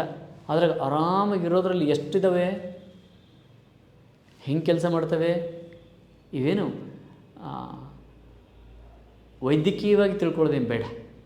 ಭಾಳ ಆಳ ಅನಿಸುತ್ತೆ ವೈದ್ಯಕೀಯವಾಗಿ ತಿಳ್ಕೊಳಕ್ಕೆ ಹೋದರೆ. ಆ ಪರಿಚಯ ಬೇಕಾಗಿಲ್ಲ ನಮಗೆ. ಈಗ ಒಬ್ಬ ವೆಲ್ ಡ್ರೈವರ್ಗೇನು ಬೇಕಪ್ಪ? ಓಡಿಸೋದು, ಟೈರಲ್ಲಿ ಎಷ್ಟು ಗಾಳಿ ಇದೆ ಅಂತ ನೋಡ್ಕೊಳ್ಳೋದು, ಪೆಟ್ರೋಲ್ ಎಷ್ಟಿದೆ ಅಂತ ನೋಡ್ಕೊಳ್ಳೋದು, ಓಡಿಸೋದು, ಇಷ್ಟು ಮಿನಿಮಮ್ ಆತನ ಡ್ರೈವರ್ ಅನ್ನಲ್ಲ ಬರ್ತದೆ ಅಂತ. ಇನ್ನೂ ಏನು ಬೇಕು? ಪಂಚರ್ ಆದರೆ ನಾನು ಸ್ಟೆಪ್ನಿ ತೆಗೆದು ಹಿಂಗೆ ಹಾಕಬೇಕು, ಇಷ್ಟು ಗೊತ್ತಿರಬೇಕು ತಾನೆ. ಇಷ್ಟು ಗೊತ್ತಿಲ್ಲ, ಅದಕ್ಕೂ ಯಾರೋ ಮೆಕ್ಯಾನಿಕ್ ಕರ್ಕೊಂಬಂದ್ರೆ ಹೆಂಗಪ್ಪ? ಇಂಜಿನಲ್ಲಿ ಒಂದು ಸ್ವಲ್ಪ ಏನೋ ಹೀಟ್ ಆಯಿತು, ಅದು ಕೂಲ್ ಮಾಡಬೇಕು ಅನ್ನೋದ್ರ ಗೊತ್ತಿರಬೇಕಲ್ಲ. ಇಷ್ಟು ಮಿನಿಮಮ್ ನಮಗೆ ಗೊತ್ತು ಮಾಡ್ಕೊಳ್ಳೋದಕ್ಕೆ ಏನು ಬೇಕಿದೆಯೋ ಅದು ತಮಗೆಲ್ಲ ಪರಿಚಯ ಮಾಡಿಕೊಡ್ತೀನಿ. ಆಳವಾಗಿ ಇಳ್ಕೊಂಡು ಒದ್ದಾಡ್ಕೊಳ್ಳೋದು ಬೇಡ. ಅದೇನಪ್ಪ ಇಷ್ಟೊಂದು ಆಳ ಅಂತ ನಾನು ಪರಿಚಯ ಮಾಡಿಕೊಟ್ಟೆ ಈಗ ಅಷ್ಟೇ. ಇವತ್ತಿಂದು ಮೊದಲ ಹೆಜ್ಜೆ ಪರಿಚಯಾತ್ಮಕ ಕಾರ್ಯಕ್ರಮ, ಆದ್ದರಿಂದ ನಾನು ಪರಿಚಯನ ಮಾಡಿಕೊಡ್ತಾ ಹೋಗ್ತೀನಿ. ಆದರೆ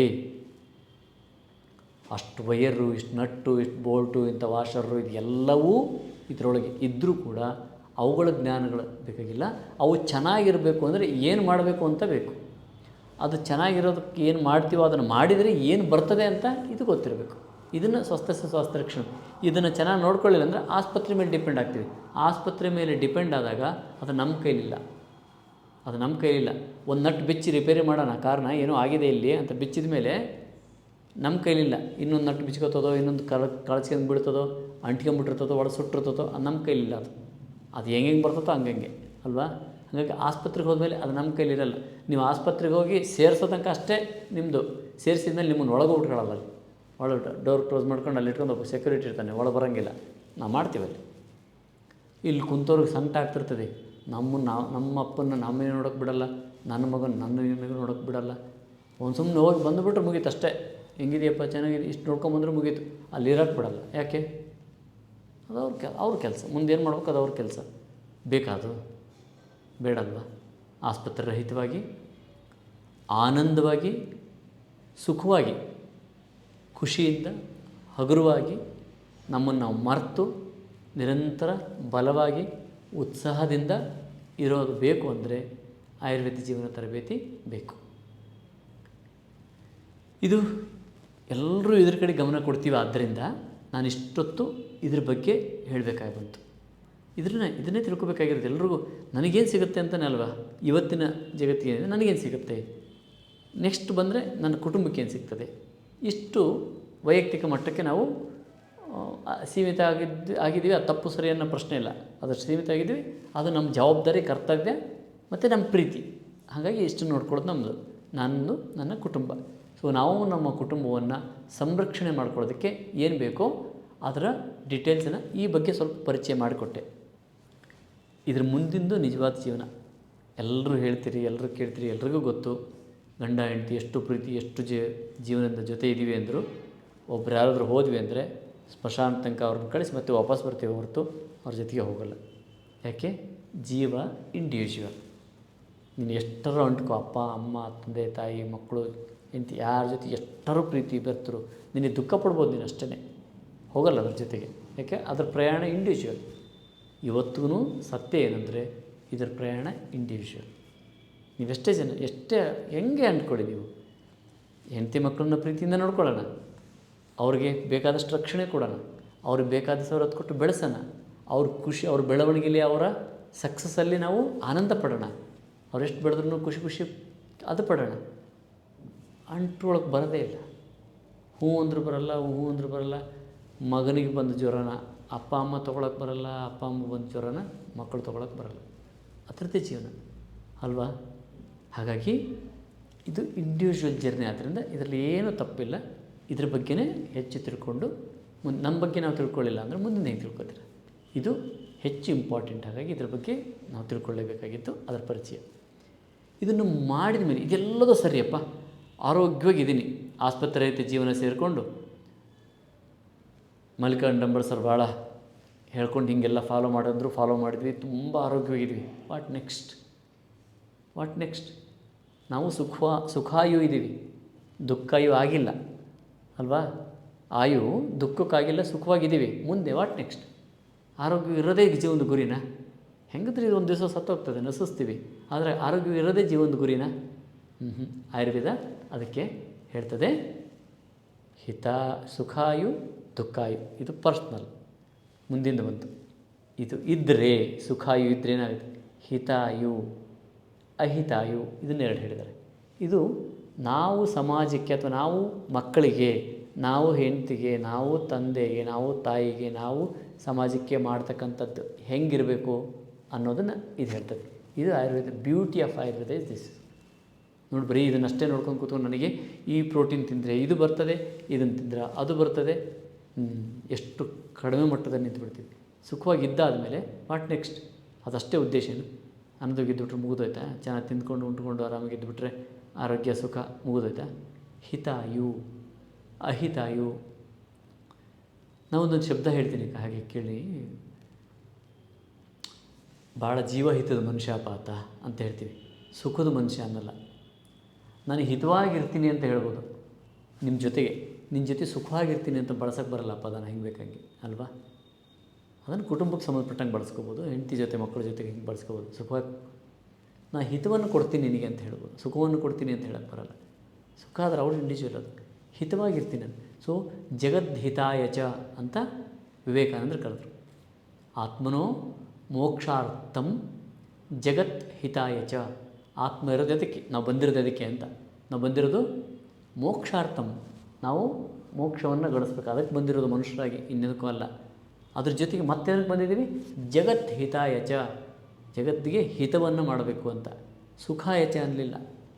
ಸುಖ ಕೊಟ್ಟರೆ ಇಷ್ಟೇ. ಇವತ್ತಿನ 1 kg ಅಕ್ಕಿ ಕೊಟ್ಟರೆ ಈ ಹೊಟ್ಟೆ ತುಂಬುತ್ತದೆ, ಮತ್ತು ನಾಳೆಗೆ ಮತ್ತೆ ಹೊಟ್ಟೆ ಗುರು ಅಂತ ದುಃಖ ಕೊಡ್ತದೆ. ಹಾಗಲ್ಲ, ಜಗತ್ತಿಗೆ ಹಿತವನ್ನು ಕೊಡುವಂಥದ್ದು. ಯಾವುದದು ಜಗತ್ತಿಗೆ ಹಿತ ಕೊಡುವಂಥದ್ದು? ಈ ವ್ಯಕ್ತಿ ತಾನು ಜೀವನದಲ್ಲಿ ಗಳಿಸಿರ್ತಕ್ಕಂತಹ ವಿದ್ಯೆ, ತನ್ನ ಅನುಭವ,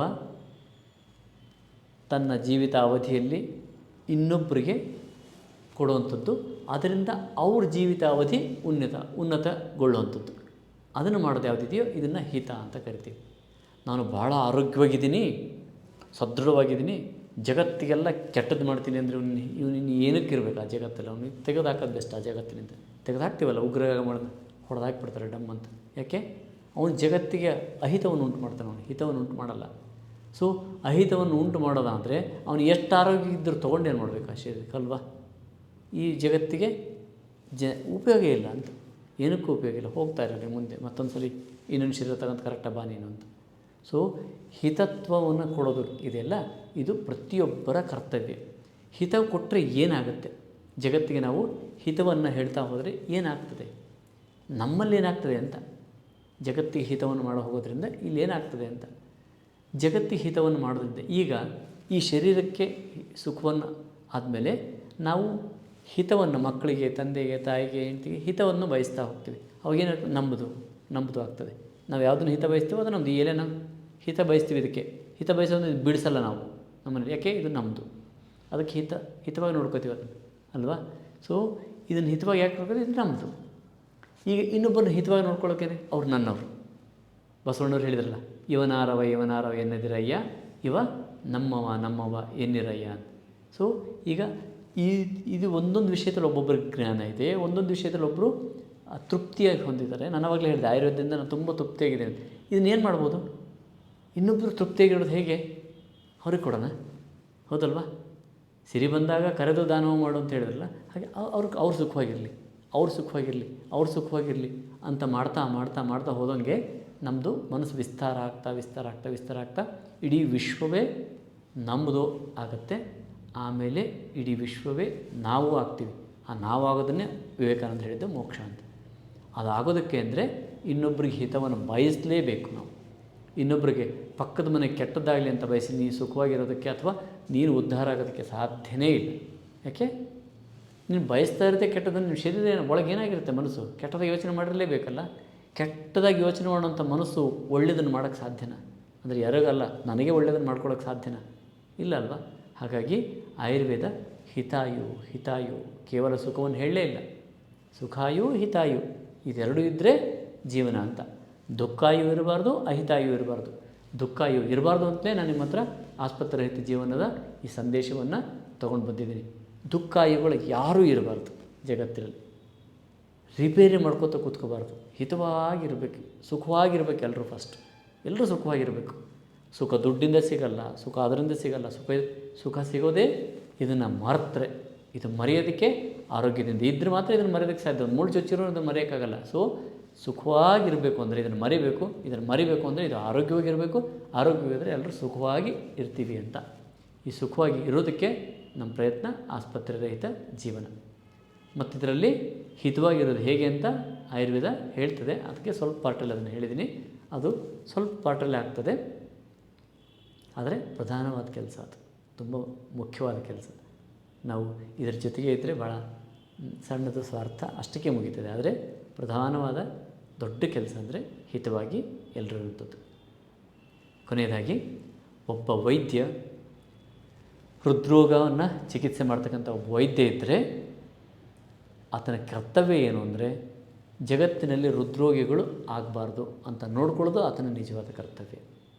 ಒಬ್ಬ ಕಿಡ್ನಿ ಡಾಕ್ಟರ್ ಇದ್ದರೆ ಜಗತ್ತಿನಲ್ಲಿ ಕಿಡ್ನಿ ಪೇಷಂಟ್ ಆಗಬಾರ್ದು ಅನ್ನುವಂಥದ್ದು ಆತನ ಕರ್ತವ್ಯ. ರಿಪೇರಿ ಮಾಡೋದು ಎರಡನೇ ವಿಷಯ, ಅದನ್ನು ಪ್ರೈಮರಿ ಅಲ್ವೇ ಅಲ್ಲ. ಮೆದುಳಿನ ನರರೋಗ ತಜ್ಞ ಹತ್ರ ನರರೋಗಗಳು ಉತ್ಪತ್ತಿ ಆಗೋದಕ್ಕೆ ಕಾರಣ ಏನಿದೆಯೋ ಅದನ್ನು ತೆಗೆದುಹಾಕಿ ಯಾರೂ ನರರೋಗಿಗಳು ಆಗಬಾರ್ದು ಅನ್ನೋದೇ ಆತನ ಉದ್ದೇಶ ಇರಬೇಕು. ಅದನ್ನೇ ಮಾಡಬೇಕು. ಆಯುರ್ವೇದ ವೈದ್ಯನಾಗಿ ಉದ್ದೇಶ ಏನಪ್ಪ ಅಂದರೆ ಯಾರೂ ಆಸ್ಪತ್ರೆ ತಂಟೆಗೆ ಹೋಗಬಾರ್ದು ಅನ್ನೋದು, ಯಾರೂ ದುಃಖಿಗಳಾಗಬಾರ್ದು ಅನ್ನೋದು ಕರ್ತವ್ಯ. ಹಾಗಾಗಿ ಈ ಕರ್ತವ್ಯಕ್ಕೋಸ್ಕರ ನಾನು ನಿಮ್ಮ ಹತ್ರ ಬಂದಿದ್ದೀನಿ. ನೀವು ನನ್ನ ಕರ್ತವ್ಯವನ್ನು ಪೂರೈಸೋದಕ್ಕೆ ಇಷ್ಟು ಜನ ಸಹಕಾರ ಕೊಡ್ತಾಯಿದ್ದೀರಿ. ಹಾಗಾಗಿ ತಮ್ಮೆಲ್ಲರಿಗೂ ಹೃತ್ಪೂರ್ವಕವಾದ ಒಂದು ನಮಸ್ಕಾರಗಳನ್ನು ಹೇಳ್ತಾ ನನ್ನ ಕರ್ತವ್ಯ ಪಾಲನೆಗೆ ತಾವು ಕೊಟ್ಟಿರ್ತಕ್ಕಂಥ ಈ ಜವಾಬ್ದಾರಿಯನ್ನು ಸಮರ್ಪಕವಾಗಿ ಮುಗಿಸೋಣ ಅಂತ ಇವತ್ತಿನ ಈ